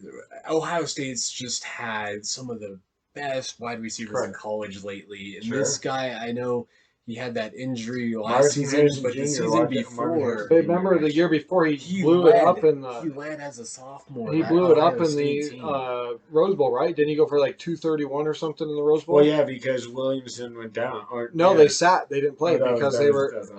Olave and Wilson didn't play because they sat it to go to the pros. So he was the dude that played, and he went for like 231. So this is really a toss-up for me. Like, I could see him liking the guy close to home in TCU, but I kind of like the Ohio State receiver too. So, what's GMT money doing? I mean, can either of you sway me to make that selection? Because it's those guys. It's Johnson, dude. I think that Jackson Smith's easily the best. Like, he's way more polished. He was the best receiver on the team 2 years ago when those other two dudes went. I think he's better than Wilson and Olave. I would say consistency is John, and he only had one good year. Right, the kid from TCU's only had 1 year. Well, that's technically so. Yeah, right. But 2 years ago, at least Johnston's coming off of his most current best year. Like, you want to strike when the iron's hot. We don't know if Homeboy is going to come back to rare form immediately. Yes, he's young and he's still got gifts coming out his ears. But Johnston you just watched him put a complete season together. And even in that game where they struggled to put up points in the national title, he still got his, dude. He still had like 50 or 60 yards. So, like, I think that speaks to Johnston. That's what I'm putting in mind. Again, I could go either way. Right. I think I lean Njigba just because I think that he would be an easier receiver for a new quarterback. Okay. Because I do kind of agree with Z, he's more polished. So I think he's a better route runner. So I think that will help. I would agree with that. The quarterback develop. Johnson's upside is his athleticism, not necessarily his. He could be the best. He's freaky in the open field, and he's solid. He can smack on you too when you try to bring him down. Early on, again, for the development reason, that's where I. All right, so we're Tennessee Titans GMs Balls and Brews take Jackson Smith in the big. No, that's for the Texans. Houston Texans. Sorry, Texans take him. All right, now we're on to the Jets. 13. Jets on the clock. I think we go line here, boys. I think we got to go Broderick Jones out of Georgia. Tackle, huh? Right tackle. We get him up there. We got to protect. We got Brees Hall's coming back. We got Vera Tucker's on the line. We got Cedric Wilson. I think we need to protect whoever we got playing quarterback a little bit better. So I'm taking the next best offense lineman, in my opinion, in Broderick Jones. So, yeah, that's where I might ask you about because... And he's more right tacklish, so that's the other thing, too. I think that's what we need. You're looking for the right instead of the left for the Jets? Yep. So, yeah, the Jets, the top two needs that I see listed are linebacker and tackle. And linebacker, you're going to get later. So, tackle is the position you want to address. I would look for whoever's the best on the board at that time. I'm not sure exactly if you want to go Wright or Harrison or Jones, but if it is a right tackle, I know Jones was the right tackle of the three. So I'm thinking Jones here. What do you think, Chuck? Well, you guys, since this is just a pick, I like the idea of them pulling the trigger on offense. Oh. Yeah. And tackle's offense. Yeah, that is true. But I mean, that's still position. I have them pulling Kincaid out of Utah, that tight end. It's the one weapon that they don't have. They have wide receivers, they have running backs, they don't have a tight end. That's to complete the offensive package for Mr. Aaron Rodgers, to have him come and try to do whatever the hell he's going to try to do in a New York Jet. We still have Witherspoon on the board too. And pairing him with Sauce would be nasty. That would nasty as shit. But I still think that I'm taking the tackle to protect, especially if I'm getting expected to get. You could argue me into Witherspoon. Especially if you're getting Aaron Rodgers. especially I wanna over keep him. tight end. Yeah. I want to keep him upright. So I'm going Jones. I don't know, man. Now that you bring up, I'm sorry, viewers, and I'll apologize that I completely forgot that Weatherspoon was still on the board. But no, that is absolutely my pick. I'm sorry if he's there. Pairing him with sauces is too like he just drops there. There's no way. I like that pick better than the Kincaid. There's a lot of good tight ends, but I think it's a little high to draft a tight end there. Weatherspoon, I would definitely think about, but I think I probably lean with Z here and go tackle just because I want to solidify that line. I don't. We got Brees Hall coming back. There's still some questions. Yeah, we want to make sure we have. I think offensive line would be the position of need. That's sure. No, I don't disagree with that. If you can't predict, it doesn't matter who your quarterback is if they're getting hit all the time. Correct. Shit. All right, so we went Jones there. So New England on the clock. Witherspoon. Witherspoon.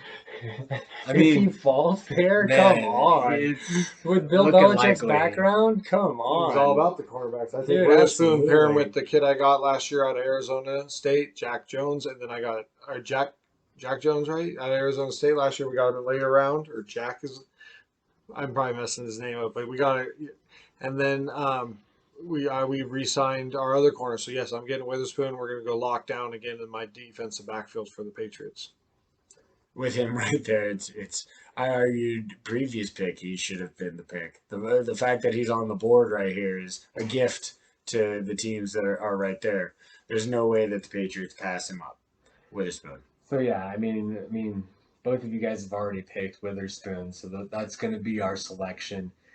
I mean, if he falls there, I'm sure Belichick would like him. I also was kind of looking at Van Ness from Iowa at this point. Edge rusher. Yep. Yeah, the edge rusher is a need. I think fits kind of what the Patriots like, but let's go Witherspoon. Perfect. I don't also disagree with your take on trying to reformulate that line. It's definitely needed in when you're playing Miami and Buffalo. If you could have two lockdown, you could have almost three lockdown. No, not three lockdown corners, but you could have three really good corners where in that division with those quarterbacks. Because we are thinking that Aaron's coming over, so you could have three really good quarterbacks thrown around. Yeah, 100%. So on to Green Bay. Here's where I'm arguing the first tight end comes off the board because I have my two young rookie receivers. I don't really have anything else. I got my two running backs, but I want to go with the kid out of Notre Dame, Michael, because I think he's more of the pass blocking tight end. Kincaid ain't pass blocking to save his life. So I want to take the kid out of Notre Dame. I'm getting the double threat. I'm getting the pass catcher and the run blocker. I like to run the ball in Green Bay, so I'm getting run blocking tight end with a pass catching to be my drop down for my new young receiver. You lost Robert Tunyon. Yep, and I need my security blanket for my new receiver, so I'm taking the kid out of Notre Dame. That's who I want to take here. For the Packers, they're a team that usually attacks the draft in a way that is the best available on their board. Like if one of those corners fall, like Witherspoon did, and he's there, I could see them going that route. But as far as Balls&Brews, but as far as what's left, like this is a real difficult spot for me picking for them. Again, it's whoever I think they have highest on their board. I know they have a list of positions needed. I kind of like Branch from Alabama at safety just because that seems like a Packers pick to me. They like those safeties from Alabama. I think I'm leaning that direction. But again, I think you should go literally right back to the pick that you just made. The Van Ness. Yeah, I was looking at it. 100%. They need help. I mean, Rashawn. I'd be more swayed to go with the Van Ness pick. Van Ness. GMZ would go with the Van Ness pick If more he's there? towards the Branch pick. Oh, if you guys Well, I would go more Van Ness. Okay, so if you're not going to go tight end with me, I'll go Van Ness with you. Yeah, because I like the tight end as well, but I think they always go defense first. I do too, but we're not doing what we're not picking. I guess that's true. No, we're not picking what we pick. Correct. We're not picking what the Packers would do. Yeah. I'm giving. All right, then but I'm still taking an edge rusher. Then I'll take the edge rusher with you. Yeah, I think We'll agree there. Ben, this is the guy for Green Bay, and we move on to the Commanders. So, you offense, you think you got the weapons. I'm looking defense here. I'm looking more in the backfield. So here's where I'm going to take my third corner and Joey Porter Jr. I like him a lot. Can't believe he fell to me. I think that the Commanders would be super happy with Joey Porter Jr. That's who I'm taking. Looking at the Commanders' needs, it's listed as interior lineman, linebacker, quarterback, and all those. There's not a quarterback that fell here, And the interior line and the linebacker are positions you'll address later. So this is a luxury pick. You pick who you think will best help your team here, the best guy on your board. And who is that? I also was leaning corner. I mean, they have Dante Banks from Maryland. Right. He's in their backyard, so they'll have tape on him. But I also am actually leaning Joey Porter Jr. Maybe it's the bloodlines, maybe it's the press kind of corner that I like. That's where I would go. What about you? All right. I think that they should try to thicken up that offensive line. They have a monstrous defense. They cannot protect whoever is at quarterback. Sam Howell or who did they sign? They signed somebody. Jacoby Brissett, correct? Yes. Correct. Okay, so Jacoby Brissett and Sam Howell still both. Jacoby Brissett needs to be protected. He's a big dude, but he's getting older, man. You got to bring somebody. So my argument was going to be for one of the tackles that was left over, either Darnell Wright or Anton Harrison. I believe would have been probably the pick. I kind of like that too, Chuck. Both of those guys. I was kind of thinking one of them might go earlier, but if one of them's there, I could see that being a. So I'm going to go Harrison. But I think their tackles aren't the problem. I think it's the inside of their line that's the problem. And Harrison's more of the left tackle. He's solid left. He's not a right tackle. So then all right. Well then, and I think both their tackles. I think if you're going to go, I think Trevor's right. I think that the Commanders can fill that guard or offensive line need. Okay, so you don't say tackle is high. So then you got okay. I don't think that's so because the need isn't tackle because it's interior. Yeah, I don't want to take one of those two. If like Peter fell somehow, then that's a different thing. Sure. I don't want to take a dude that's a tackle and try to convert him. That's why I'm looking at corner because I think that is where we need the most. And the linebacker again, like. And you're going Porter Jr. over. I think that there's those three are your top. Banks out I think those three are the top, and then I think Forbes and Banks you can argue is 4 and 5. But my top three corners are those three by not hands down, but by pretty close to hands down. I think Banks and Forbes each have deficiencies, Forbes being size and Banks doesn't play the deep ball real well. I can be in trouble. I think what division you play in. So that's what I'm looking at. I'm looking at those three are easily hands and above, and I think that's why I'm going. So we lean Porter there. All right, so Joey Porter Jr. comes off the board. The Pittsburgh Steelers. So here's where I'm taking the tackle, Chuck, and I want to take Wright out of Tennessee. So I do agree, get one of those tackles off the board, but I want to go Wright out of Tennessee. I agree. Offensive line has been the issue in Pittsburgh, so it's got can't to ever be one get of these tackles, whichever they like better between Wright and Harrison. Do you have a preference? I preferred Harrison. I think OU. I understand right now what Tennessee has to offer, but I think that OU is more proven with Lincoln Riley and their ability. Oh, I'm sorry, he went to USC. Yeah, USC. Good Lord, I'm way behind in the times. But no, I'm going with Harrison, OU. But if you guys, whatever, tackle is what's coming off. So if I'm outvoted I'll sway to it, or you know what I mean. Like it doesn't matter. Yeah, no, it's between those two for me as well. And Wright, he played. I think last season was his first season at left tackle, and he had a good season. He did great against Alabama, and I think that might win him the pick here. Harrison does seem like a Pittsburgh guy though. So, gosh, I like Wright. I like Wright just because he gives me both sides. Sure. Whether he plays left or right, he's done them both. I don't know if they have him more slotted to the right tackle, but I do like that he's also done both where Harrison is just your left. All right. So, with that being said, I think we will go right for the Pittsburgh Steelers. So So next on the clock is the Detroit Detroit Lions. Lions. I'm gonna go with Chuck's receiver, Quentin Johnson, for all the reasons that Chuck said. I'm gonna go my other receiver. I already have St. Brown, kind of my slot guy going. So I'm gonna pair. I want another receiver to go with him and make that offense even more explosive. I know you could argue tight end here, which I would go Mayer out of Notre Dame if we want to go tight end. But if we're gonna go, I think receiver or tight end's a pick. I think we're going a pass catcher. But again, I like the kid out of Notre Dame better. So that's my 2 cents. Receiver or tight end, Who do you whichever. like, Chuck? I don't know, man. I thought that they were going to try to beef up that defense. I did. Well, we got him getting Carter. We got in him the getting first Carter. pick. That is true. They That also is went true. out and got Sutton and Playing so they- defensive backs too. yeah. So they went out and they fixed their defensive back thing. So that's why I was going. I appreciate that taking that information before making my pick here because that doesn't. Because otherwise, if they would have went out and got the other guys, I would have said they would have taken defense. With my number one receiver still on the board, and you're making an argument for him at 18, with Jameson Williams potentially getting a full season under his belt, and Amara St. Brown, you get those three guys along like. That could be nasty if Jared Goff. That's a lot of speed you're talking about. That's a lot of athleticism in a lot of different directions. So, They got Chauncey Gardner. right. That's, yes, that was correct. the other Yeah, guy. from So you Eagles, did that's go. right. So you have. So I yeah. Okay. So the argument does. I Johnston makes sense. I could lean that way. Perfect. The Lions are taking. Oh wait, sorry, Chuck. Yeah, hold on a second. Hold up.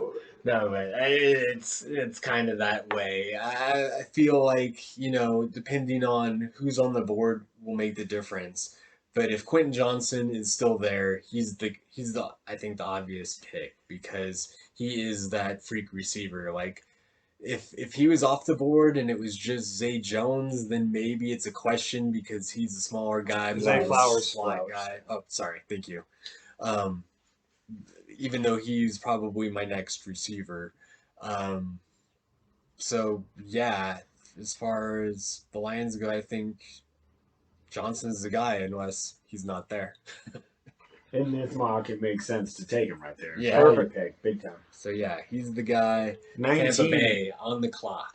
Okay. I'm going to go with the tight end here. Really? Yeah. We have no tight end. I want to get Baker somebody to have when Baker has a good tight end, little check downs. I'm going tight end here for. Which the Bucs. tight end? I'm going Michael out of Notre Dame. Michael out of Notre Dame.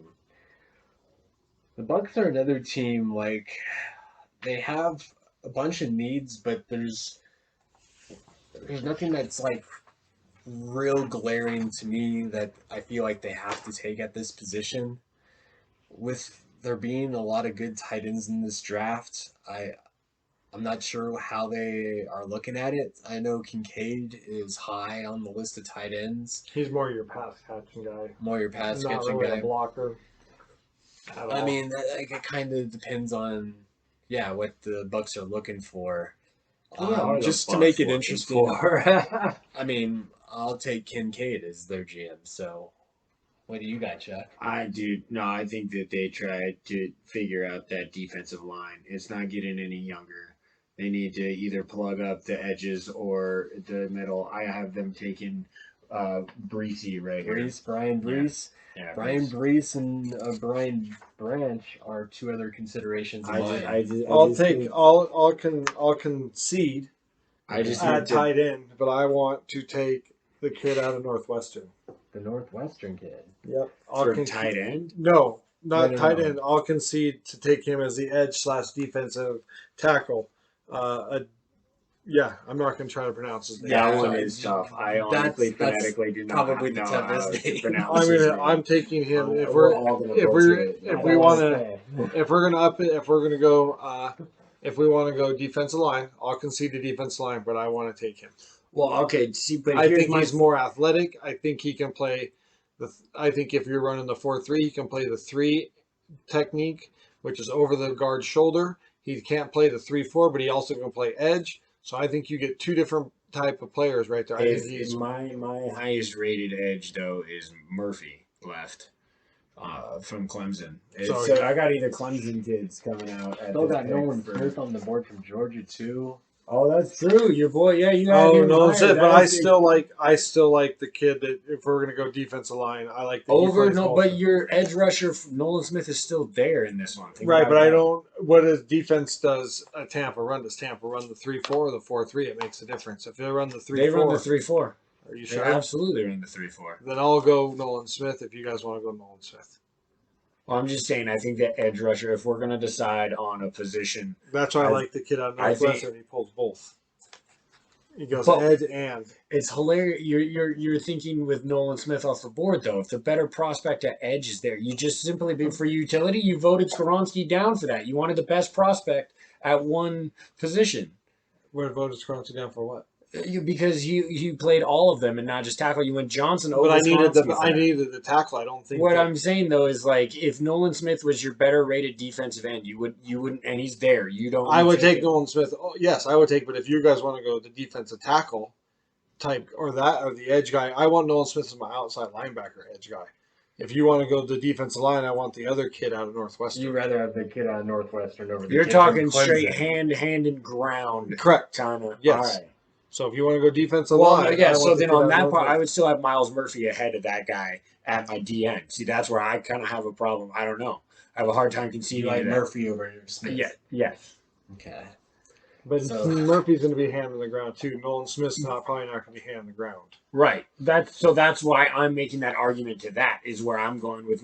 If we're going straight edge, my vote is for Murphy. I don't know if you're willing to wiggle on that, but we also haven't even gotten Trevor.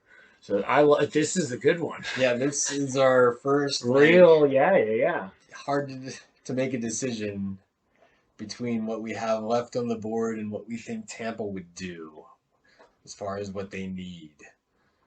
Ah, man. Yeah, I'm not sure how we decide this, guys. What? Just let's hear your opinion on what you think. You have the floor as the Tampa Bay GM. Again, as the Tampa Bay GM, this is kind of where they're picking. I think that you take who's best available. Who's the top of their board? So who's the top of your board? That's what I'm saying. Yeah. Come on. Man, I'm not sure at this point in the draft though, because all these guys are pretty close. So I'm not sure if there's one that's really head and shoulders above the others, making it a difficult selection for where they are. Man. Your time's right now, Trev. We need a I tank know. here, bro. Well, I don't think my pick's helping either because with all that they need, I could still see them going offensive line or safety. Like, Sure. I don't know that defensive line is necessarily their highest I priority. don't know if there's a safety that goes in the first round. You don't think You there's a think- safety? I think You there's. think Branch is going to go first I round? don't think he. You don't think? I don't know if he might fall the second round with how. Really? Yeah, I don't know if he is as good as what that PFF has him ranked. I think he's a little bit lower. Okay, fair enough. What about that tackle Anton Harrison out of Oklahoma? Do you think he's a possible selection here? I could take him. Yeah, I just need pair to him shore with up a Wirth. line. But, I get it. I don't know. Yeah, because Don't we're know. But I Wirth's don't the think- left, I so just- that we're again at I the just- left and right tackle They situation. they True. interchange them, dude. I don't think it's as easy. drafted. You heard Taylor Wan say during the combine that he couldn't play right tackle. Of course, It's a 'cause whole he's a- different thing to play. I'm gonna put that on So we'll fade the tackle, fade the Shout out to safety. Bustin' with the boys. We'll be looking defensive line. So who do we like? I told you, Murphy. If we're going edge, I'm sorry, I can't bend. Well, to there's a the- difference in edge. You want the- a line the hand on the Northwest. ground edge, or do you want an outside? That's what I'm line? saying. So Murphy is my in the ground because I would go Nolan Smith if he's the highest rated technically. Like I know he's a linebacker, but like that's such a loose term, if you will. But No, because there is. But running the 3-4, you don't think? Nolan Smith still going to stand. He's not going to put his hand on the ground. Just But like, that's perfect. Yeah, but So that then might are you fit If you're taking- running better. the 3-4, then So then I already said if we wanted somebody that doesn't put their hand on the ground, I'll take Nolan Smith here. okay, then there it is. Nolan Smith, I think we're gonna make for the Tampa Bay Buccaneers Alright. the selection. There it is. That That's was a good, tough man. one. That's good. I like that. But let's go back to Seattle. You want to take your first shot at this with the 20th pick? Yeah, dude, you guys ready? Okay, this is just a a wonderful scenario, and also to keep him out of the hands of a couple of teams that are behind us. If there's no trades and we sit right here, those receivers are off the board. I want to You take wouldn't take Robinson. You wouldn't No. take Addison. No, I would take Robinson. We run more than we throw. I still love DK Metcalf and Tyler Lockett. I think if we can pair KW3 with Bijan Robinson and just have an absolutely bruising backfield, we shored up that offensive line over the last season or two. Like Pete Carroll's offense runs through thunder and lightning. USC, let's go. Let's I have. don't think that's thunder and lightning. I think that's lightning and lightning. That's speed kills. But I think baby. you're taking away from one and taking. I don't think it's my pick. Robinson. I'm taking Jordan Addison. He fits my third receiver. I have the other weapon for Geno. I already took the defensive line player. I could look taking my fourth corner here, but you did get Kobe Bryant and my boy Woodland. So Woolen. So I think that I'm taking the receiver here. I could also look at one of those tight ends, but I think receiver Jordan Addison. I'm going to pair him up, give my quarterback another weapon. Seattle's got a crop of tight ends that they just can't decide between. Correct. Accurate. That is accurate. Man, looking at their needs again, like I think it's still a little high for interior offensive linemen. We got the first pick with the edge off the board. Wilson is on our team going into the offseason. I'm excited. I've been looking for a spot for Robinson. I even thought about bringing him up last pick for the Tampa Bay Buccaneers, like just because it could be a luxury pick for them. Like, and I feel like he's gonna go somewhere here.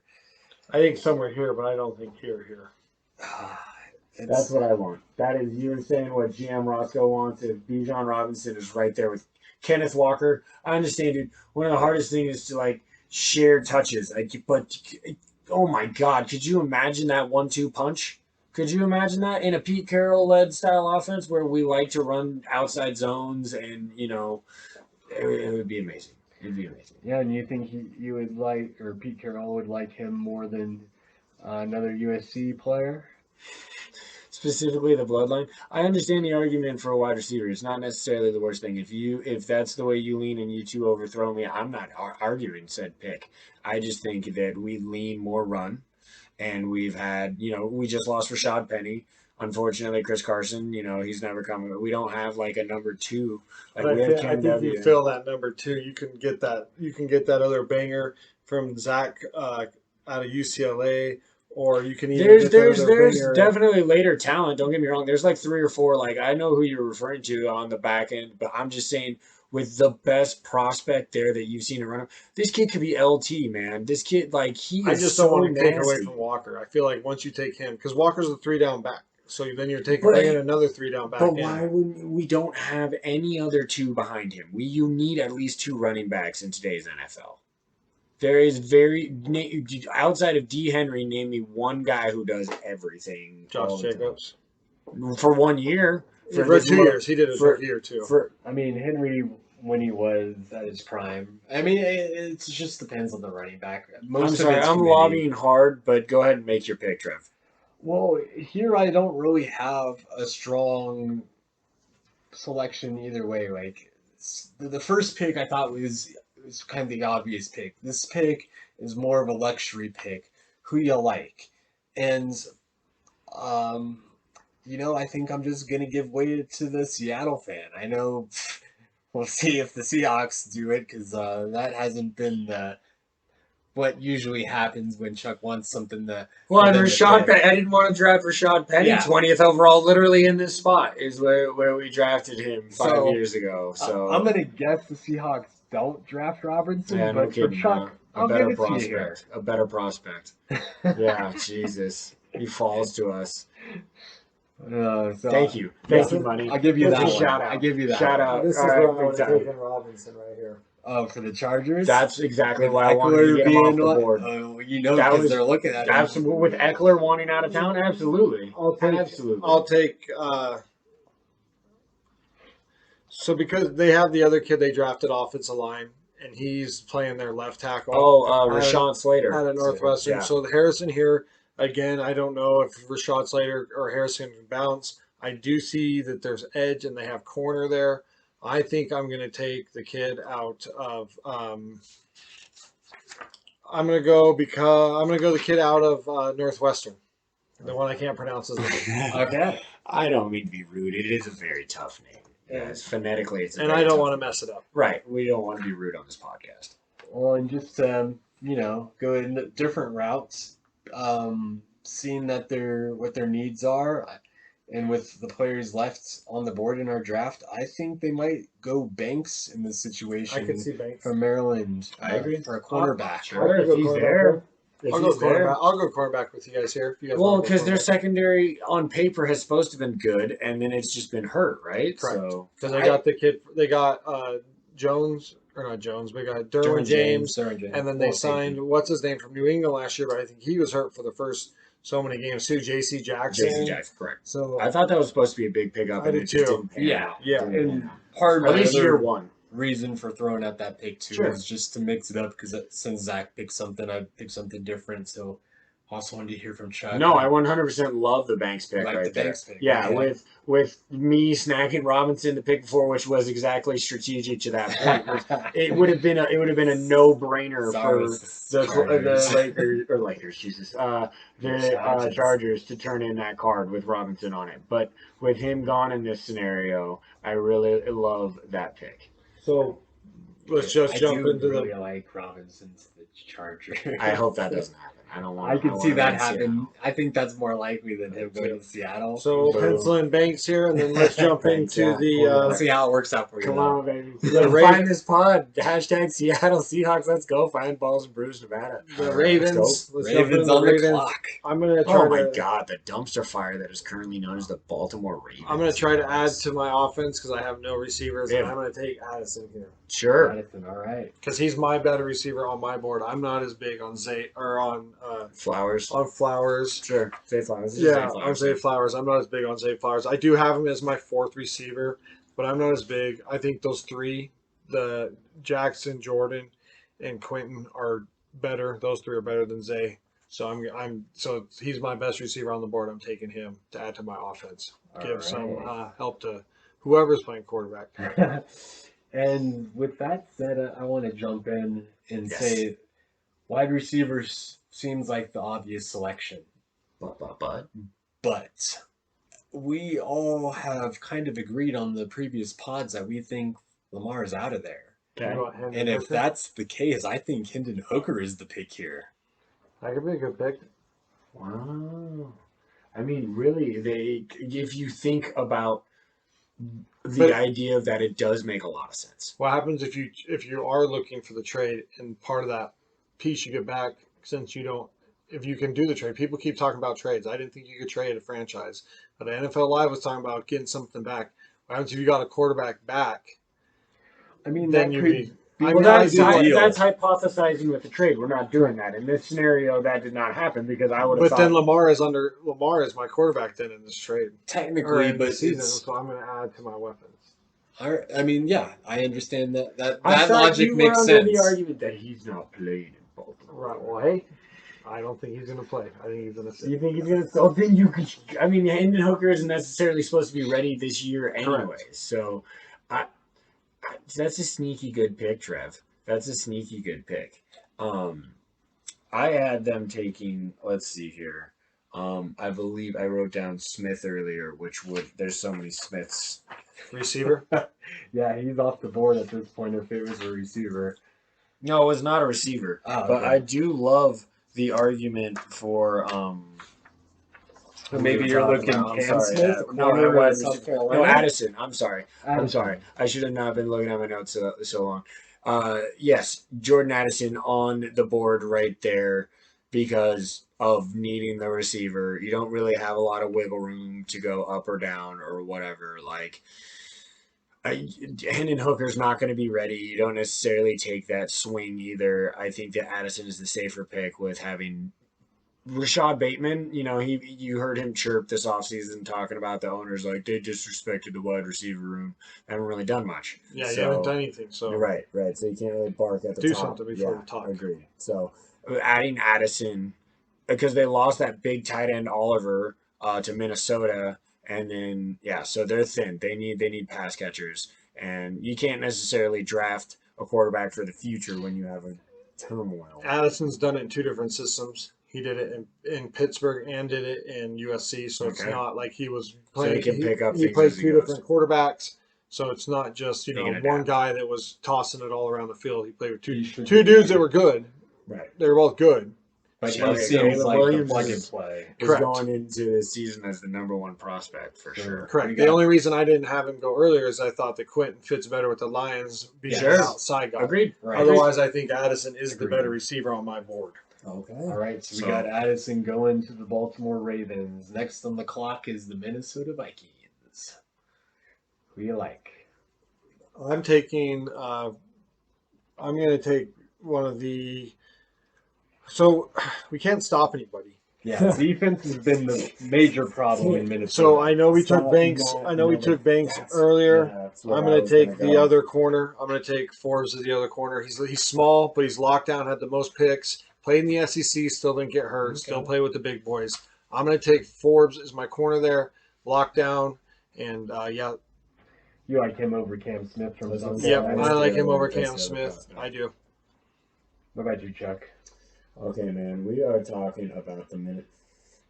That is a position of need for the Vikings. I do guys. think that if one of the Like- 3 receivers fell, maybe to pair him with Jefferson and KJ, Okay. if one of those 3 fell, but I don't think that with Jay or with Zay there, I think you got to do something to stop somebody. Whether you go D line, if you guys want a D line, Okay. then I'm not bad here, but I do think corner or Then- D line is my 2 needs. Okay, I can understand that. Then would you go interior? I would go or- interior. Then Brees. Then Brian Brees would be the selection here for Minnesota. If you're looking to plug You know up I at like the Northwestern interior. guy better, but if Trev wants to go D line and goes Brees, I'm good there too. Yeah, I'm kind of leaning Brees. I don't know the Northwestern guy as well, so maybe Minnesota does, but just knowing what I know, I'm leaning Brees. Let's go That Brian Brees to the selection. Vikings. Defensive play. I just think we got to Oh, stop somebody at 100%. some point. Right? Agreed. And with I like the argument for the cornerback, but I think that Brees is a better prospect overall in his position. So you draft that because it's still a position of need. Yeah. Correct. On to the Jacksonville Jaguars. Oof. All right. I'm going to take lead here because my Go boy's for still it. here with the edges. I'm going with Miles Murphy right here to pair with Trayvon Walker, to pair with Josh Allen. They thicken up everything right there and have a rotation of 3 useful DN pieces that they can manipulate the AFC South as they would. Because their offense is they. To be fair, Christian Kirk had a great year. He developed with. I'm in total agreement with you. Great. Whether it's Murphy, Trevor, whether it's Murphy or I'm going D end as well. Whether it's Murphy or the Northwestern, I'm going more Murphy though actually because I want more of the end than the I want more of the end than the defensive tackle. So I'm gonna go Murph too. Yeah, I think edge is more of a priority for the Jaguars. They could look corner if somebody falls, but at this point, I think Murphy is the top pick for us. Nice. So, easy.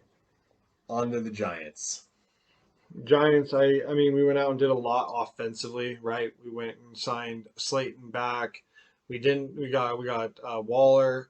We got Saquon back. Did we make another move for receiver? Do you think No, that's receivers where here? they were probably hoping Oh, bunch of Addison mid-receivers. was gonna fall down. I'm gonna go. I've been pushing for him for the last so many picks. I'm going the kid out of Northwestern to shore up my defense. I think we got enough weapons and we can get another receiver later. Okay. I'm going the kid out of Northwestern, shoring up that NYG edge to- slash Oh, sorry. defensive tackle. To pair with Thibodeau because they drafted him top 5 Yep. last year. I think that's a smart play. And you got the other kid from USC that you traded from the Giants. You trade. God, he went like top 5 or 6 so many years ago. Not Quentin Williams but there's a kid from USC that went high to the Jets, and then they traded him to the Giants. Can't think of his name. He's playing pretty good at defense tackle too. So you're making your defense line stout again. Okay. That might be the way to go.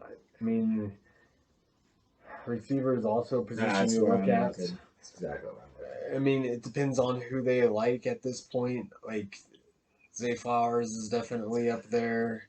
Who else we got for wide receivers? I think that Jalen Hyatt. That's going to be the last tier one. Yeah, that's going to be. I your think. last Well, I tier actually for would argue that I want.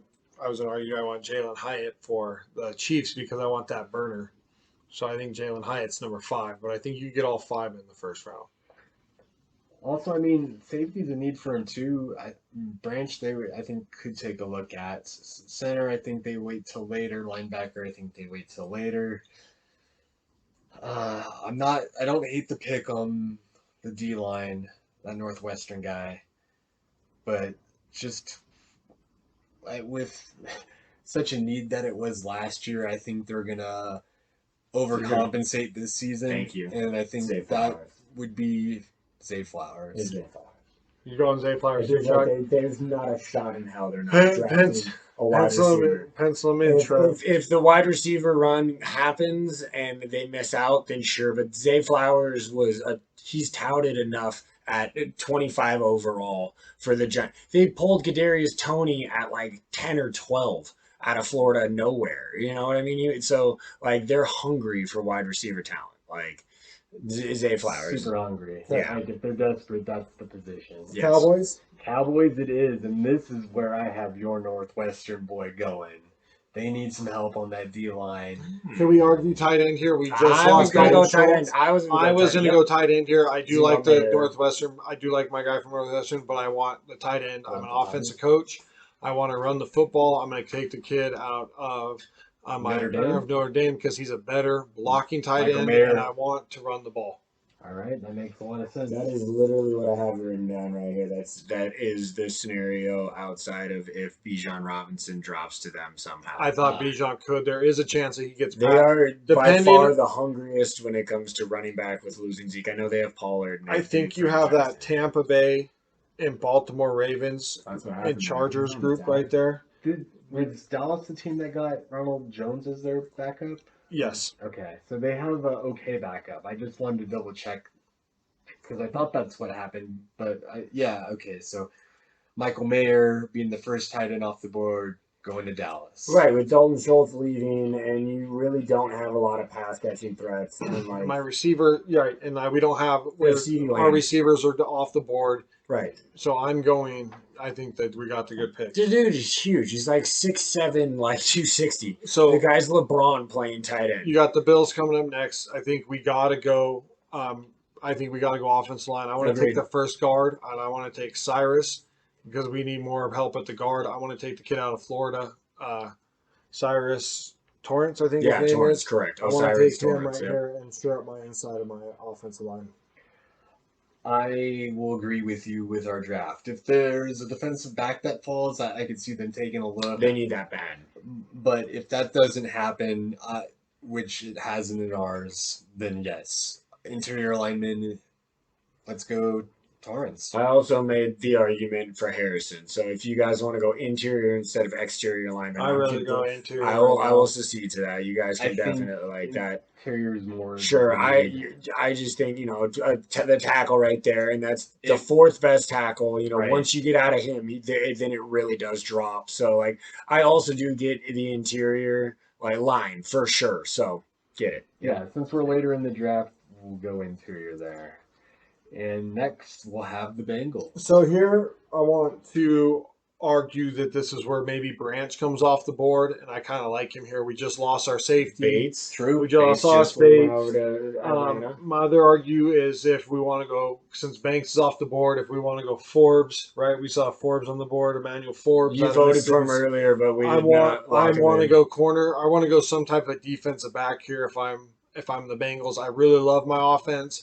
Maybe you get Kincaid, you get a little crazy offensively. You get that other pass catcher to go with Higgins and Chase. That'd be a splash move. Because you lost Hurst to Carolina. And your running backs are okay. I think it's too early to take a Gibbs. I think if Gibbs goes, it's either the very last pick with the second last pick with the Eagles, maybe trying to take a running back. You're saying that Alabama? Yeah. So I think right here, I'm in favor of either Branch or Forbes. I do like both of those coming off the board. Here, or my guy, yeah. Okay, yeah. I mean, both of those make a lot of sense. Tight end, like I like, but I think with as many good tight ends as there are, that's probably a position they wait on at this point in the draft. Sure. I mean, also, I mean, how far is your defensive guy from Northwestern going to fall? That's another spot I was they like could looking here. use. I don't know. I was really thinking that I was going to push hard for him next for the Saints. Yeah, I could see that more. Definitely defensive back, I think is probably a higher priority. And the only reason I didn't go him here is because you have the other two guys that have been kind of dominating lately. I can't think of their names off the top of my head. Zach is Hubbard and Correct, Hubbard and then I'm drawing a blank on the other. both of them are studs. Okay. Henderson, Hubbard and Henderson, both H's. So that's the only reason I didn't argue is because I think that the back end right now is more of a need. 100% with Branch right there. I know you just kind of devalued safeties earlier, but like he's the number one safety. You just lost Bates to Not Atlanta. devalue. I just don't think that's. I think the safety class is actually really good for second and third round picks in this draft. I think he's right here, But but you're not going to make it back to him. He's going to no, right. If But you I think don't- Branch is if you're going safety because It's you a lost weird Bates. pick right here because you kind of have to reach. As odd as that sounds, like if you're back end first round, you're not going to get that dude. Like you gotta pretty much saddle. Is the best position of at safety. He's the number one safety coming out. Yeah, It's because the there position of need. you could literally get a run on those safeties that weird middle of the second round where you get like a couple of them. Well, go even where it's just one Johnson, guy. Brown- You have one guy. You have the Yeah. one. What I'm saying is, it's one. You're not aiming for one of like back end one. Like I'm not saying. I think the safety class could start second, third round. Okay, You get I some think, starts but at right safety. here, I think is where they jump. Branch. I think we're all in agreement. A Branch. I think so. Like Forbes, I thought about that, but he's a little on the light side, so I like Branch better here. So Branch is the pick for the Bengals for locking it us, and moving it on to New Orleans. I want to go the guy out of Northwestern here. Just shore up my defensive line, edge and tackle. He can play both. If he's there, and they get the gift of a once again because Marcus Davenport just left. He was fair in his tenor there. They're not getting any. Cam Jordan's not getting any younger. That is a 100% a solid pick right there. With GM Roscoe votes for that as well. Yes, and that'll be great to pronounce with that. Good luck, Commissioner, on that one. You better practice on that one. You better practice on that This one. is gonna call him whatever his number is. 9-7. Get over here. Dude, you're gonna be a stud. I'm gonna get your jersey too. Maybe not, but I That's can't. why I don't want to be disrespectful and even try to phonetically sound your name out, my friend. I'm sorry if that even sounds rude, but I don't want to butcher it. All right, so we got the edge from Northwestern going to the Saints. All right. Moving on to Philly. So we got a tight end out there. Who's our tight end for Philly? We're looking. They got Goddard. We got Goddard. So yeah. tight end, we're I wouldn't- okay. I wouldn't We call already it- took. Who did we We take? took the interior lineman from Pitt. So I think right. I want to take an edge, and I want to go. My best edge out there right now is Will McDonald because I want to bring the linebacker Out of I don't- Iowa State, correct? Yep. I don't want to go. I want a guy that's going to not be hands in the ground. I want to take Will Anderson here. I could, Will McDonald. Sorry, Will McDonald. I want to take Will McDonald here. You could argue go running back, but I know you have Bart Scott coming back, right? And you have the other You have kid. so many running backs. It's just under Rashad Penny. You have Boston Scott and Boston Kenneth Scott. Gainwell. Yeah, Gainwell. Yeah, so no, I think I that don't we know go- if running back is the move. So right I think here. we go. Not unless Robinson falls.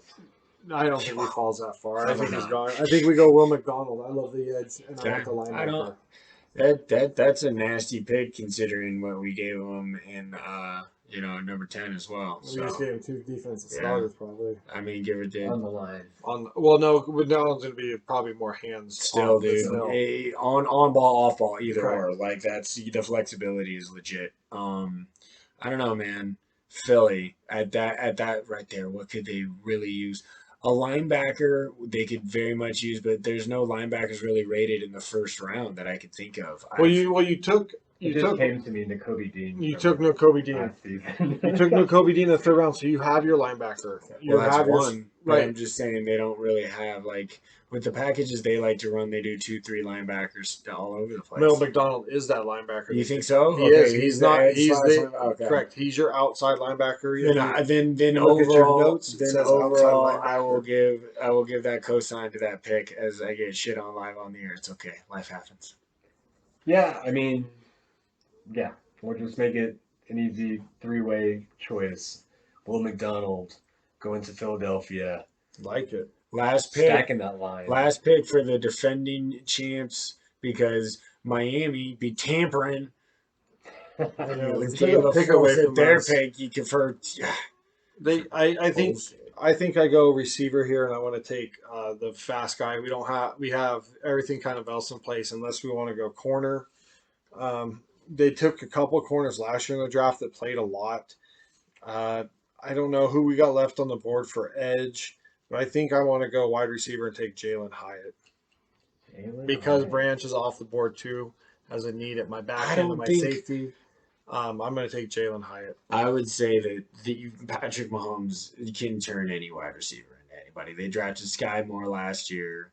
I know they lost Juju, but he was a 1 year. And you lost McCole Hardman this year too, so yeah, I think you got to. Kelsey's still there. They'll figure it out. I don't think that. I honestly don't think that wide receiver is like. Don't get me wrong. They will shape that out some way, but I think that they move in the defense. I think that their defensive line is hurting the absolute most. So I don't know what my best prospect is for defensive tackle right now, but that's where I'm looking for sure. Maybe the Maisie Smith from Michigan. Yes, thank you. Yes, that is. I think that's the pick right there. They're gonna lose potentially. Frank Clark and I know he's an edge rusher, but I think they need defense before they need offense. That guy from Wisconsin. No, I like Smith more. I do. Thank you for. That's what I was going to look up. But yes, the kid out of Michigan, Maisie Smith, I think is the defensive line right there is the pick for the Chiefs. Yes. If we're going to go defensive line, then I want the edge. I want the defensive end out of Kansas State. Kansas State. Felix. Oh, okay, gotcha. I want him if I'm going to go. Uzma? Yep, if we're going to go, because I think my tackles, I want to go edge. DK. I want to go the edge. If we're going to go a pick there, I'm going to take the edge. That's another tough name. If you want to talk about a receiver, because I really like the receiver pick. I think that you already lost Nicole Hardman. I think that you have Kelsey, who's awesome, but I really think that Juju's gone too.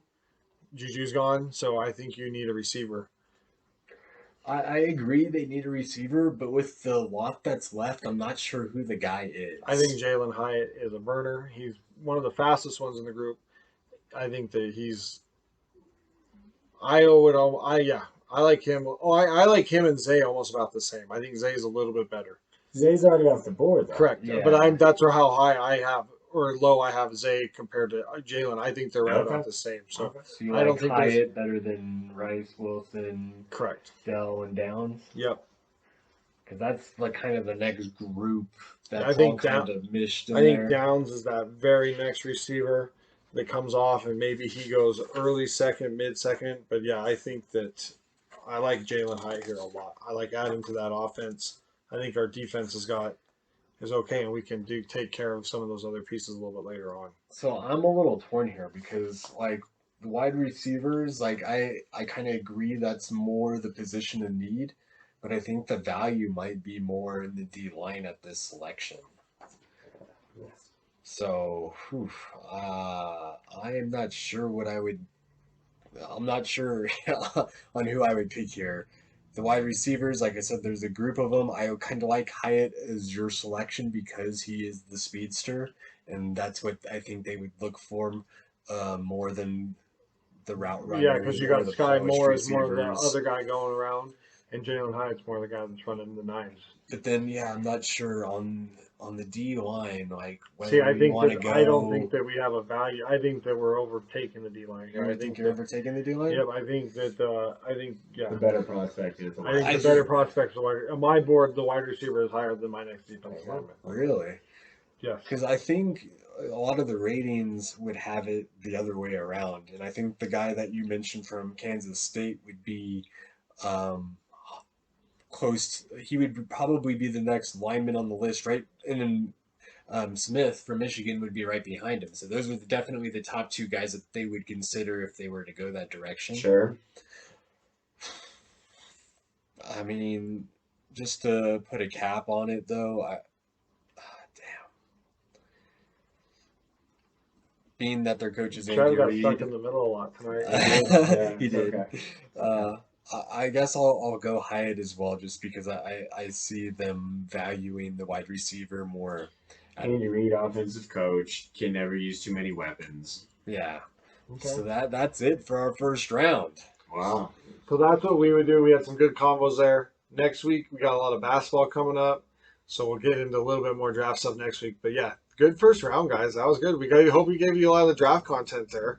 Yeah, we'll be posting that on Twitter, probably Instagram as well. Absolutely. We're going to be back here in a little bit with the classic fandom section, you guys. We have a new segment as well that we're going to be introducing here in a second. It's called Common Sense. Common Sense. So we'll explain a little bit more when we get back. See ya. All right, welcome back to Pod 5, you guys, Balls and Brews. We're going to premiere a new segment here. It's called Common Sense. Do you have any? Some people do, some people don't. Downey's going to give us our first topic. First common sense segment we're going to do is about Carlos Rendon reaching up into the crowd and grabbing a fan after the fan called him a bitch. I understand being mad when they say something racist. Like, that's totally, if somebody says something racist, you obviously should. Something about somebody's family, yes, you should. You're getting called a bitch. Dude, you're getting paid a ton of fucking money to play a game that most of us wish we could play. And you're not producing at all. You've been hurt a lot. So what do you, call the guy a bitch back. Hey, okay, fuck you, bitch. Fuck you. I'm going out here playing. It's the most basic insult. On, dude. It's the most basic insult, you guys. Haggling has been part of the game forever and a half. Haggling's been part of every game for any athlete. Yes. Well, was he just having a bad day, or does he have maybe some anger issues? I don't know.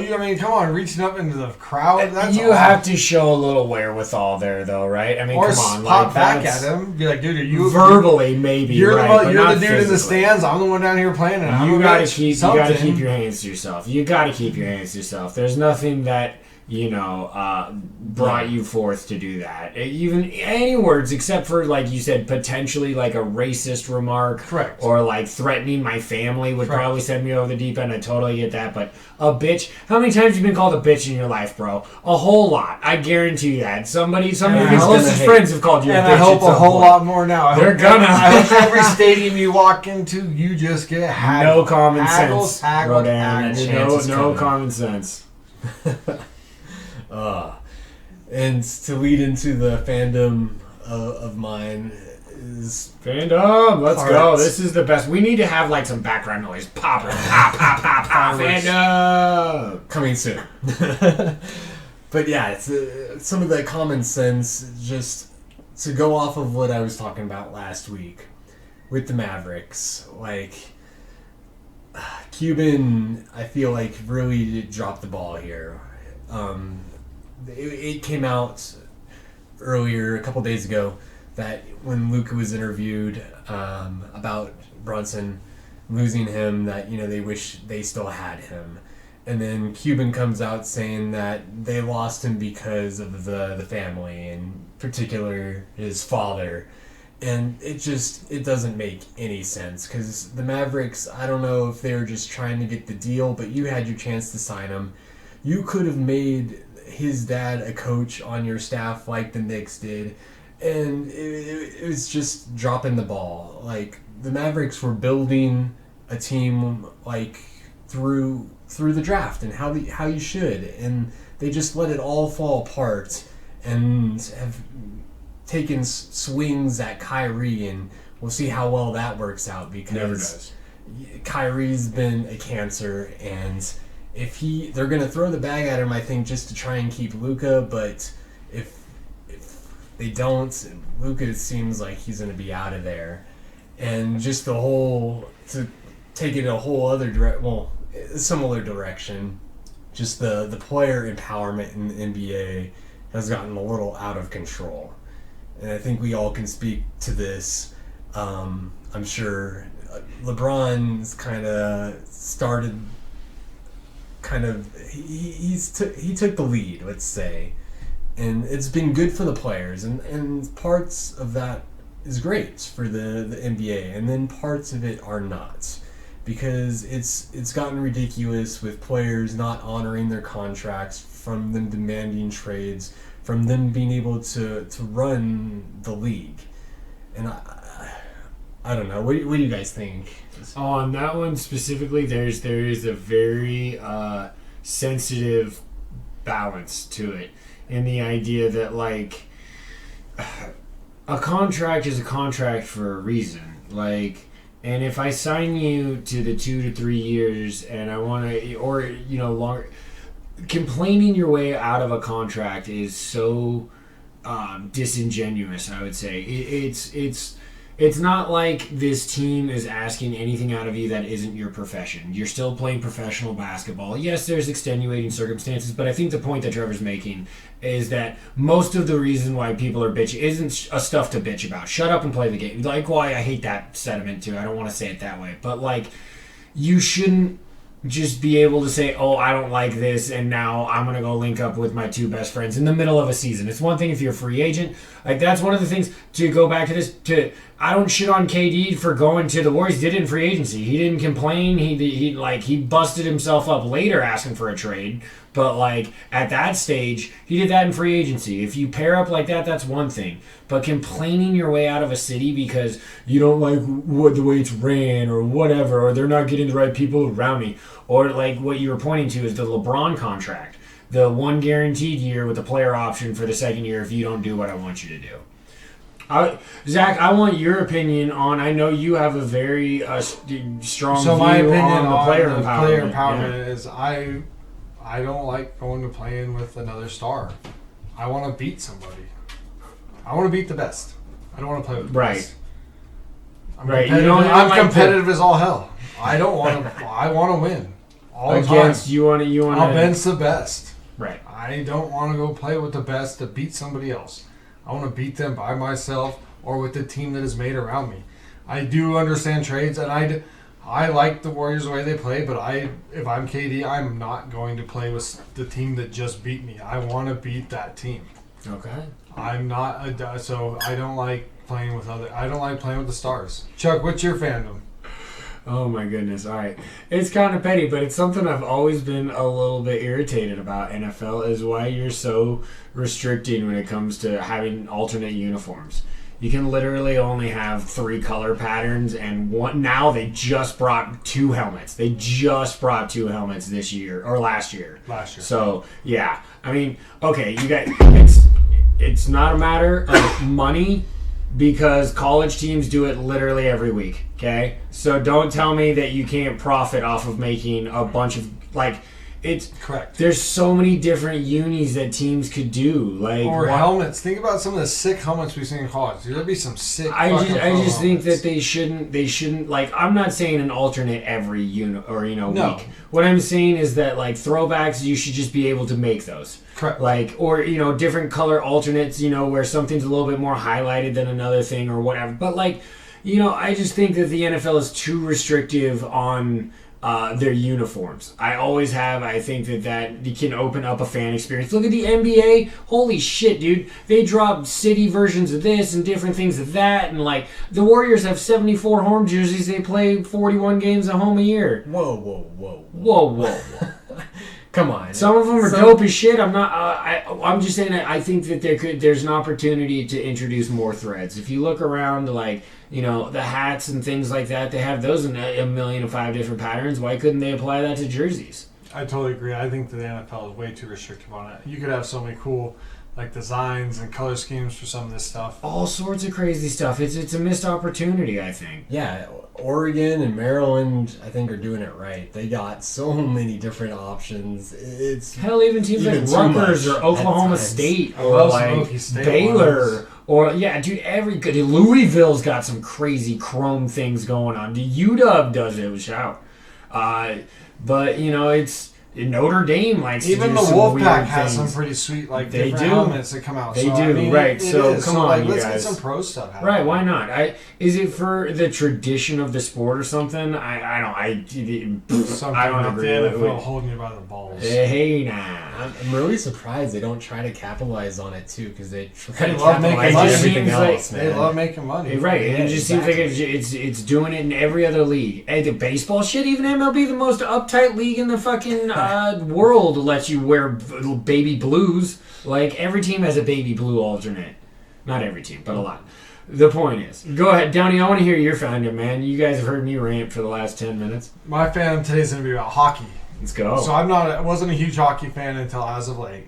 Still not, like, I love watching the game. Don't know, like, all the players as much as I do about baseball and basketball and football. But watching playoff hockey coming up, guys, is so fun. It is so intense. Every game. Whatever side the puck's on, if it's your team, the team you're rooting against, the team you're rooting for, wherever side the puck is on, it is intense from that point on. Of shots on goal, if you're going to get the rebound, you got to get the puck out. It is intense. The whole game, it's not just like you see some low scores, but it's not because it's not like they're going at it. It is an intense game. I think if for any kind of random fan, if you're a sports fan, you need to check out hockey if you haven't. It is so fun to watch playoff-wise. Playoffs are starting here in a little bit. I think that hockey playoffs are one of the funnest things to watch. I love watching playoff hockey.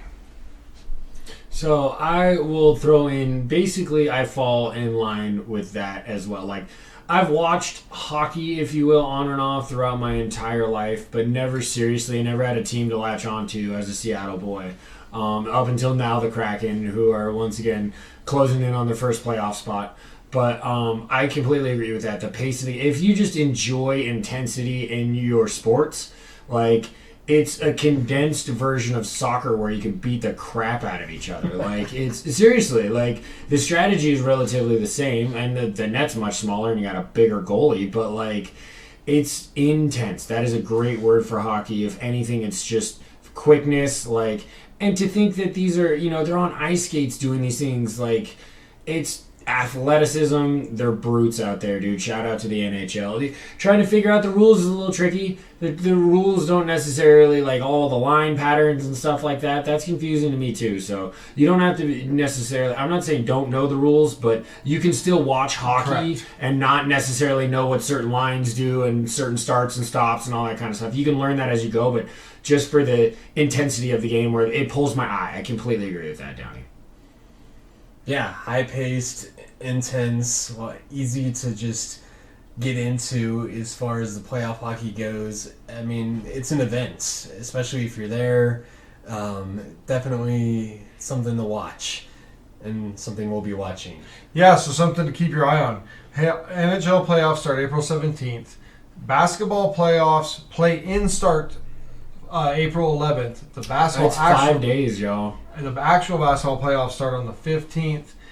Both of them run till about the end of June. NFL playoffs run until about June 18th. Basketball's right about that as well. Keep your eye on the Masters this weekend. Keep your eye on UFC as well. Also, we haven't really heard much with Aaron or Lamar stuff. Don't know if we'll hear anything closer until we get closer to the draft with that. Maybe a draft day trade. Maybe. We'll see. Anything else to watch out for, guys? No, you guys, it's unfortunately the lull before the draft. You might see some pickup there for the NFL. I know soccer's going crazy somewhere in the world. I see a lot of things about soccer, but I don't know anything about that. I'm sorry. Yeah, I think that's a wrap. So we'll see you next week, guys. Have a great weekend. Yeah. See you next pod. Yes. Balls and Brews. Balls and Brews. Out.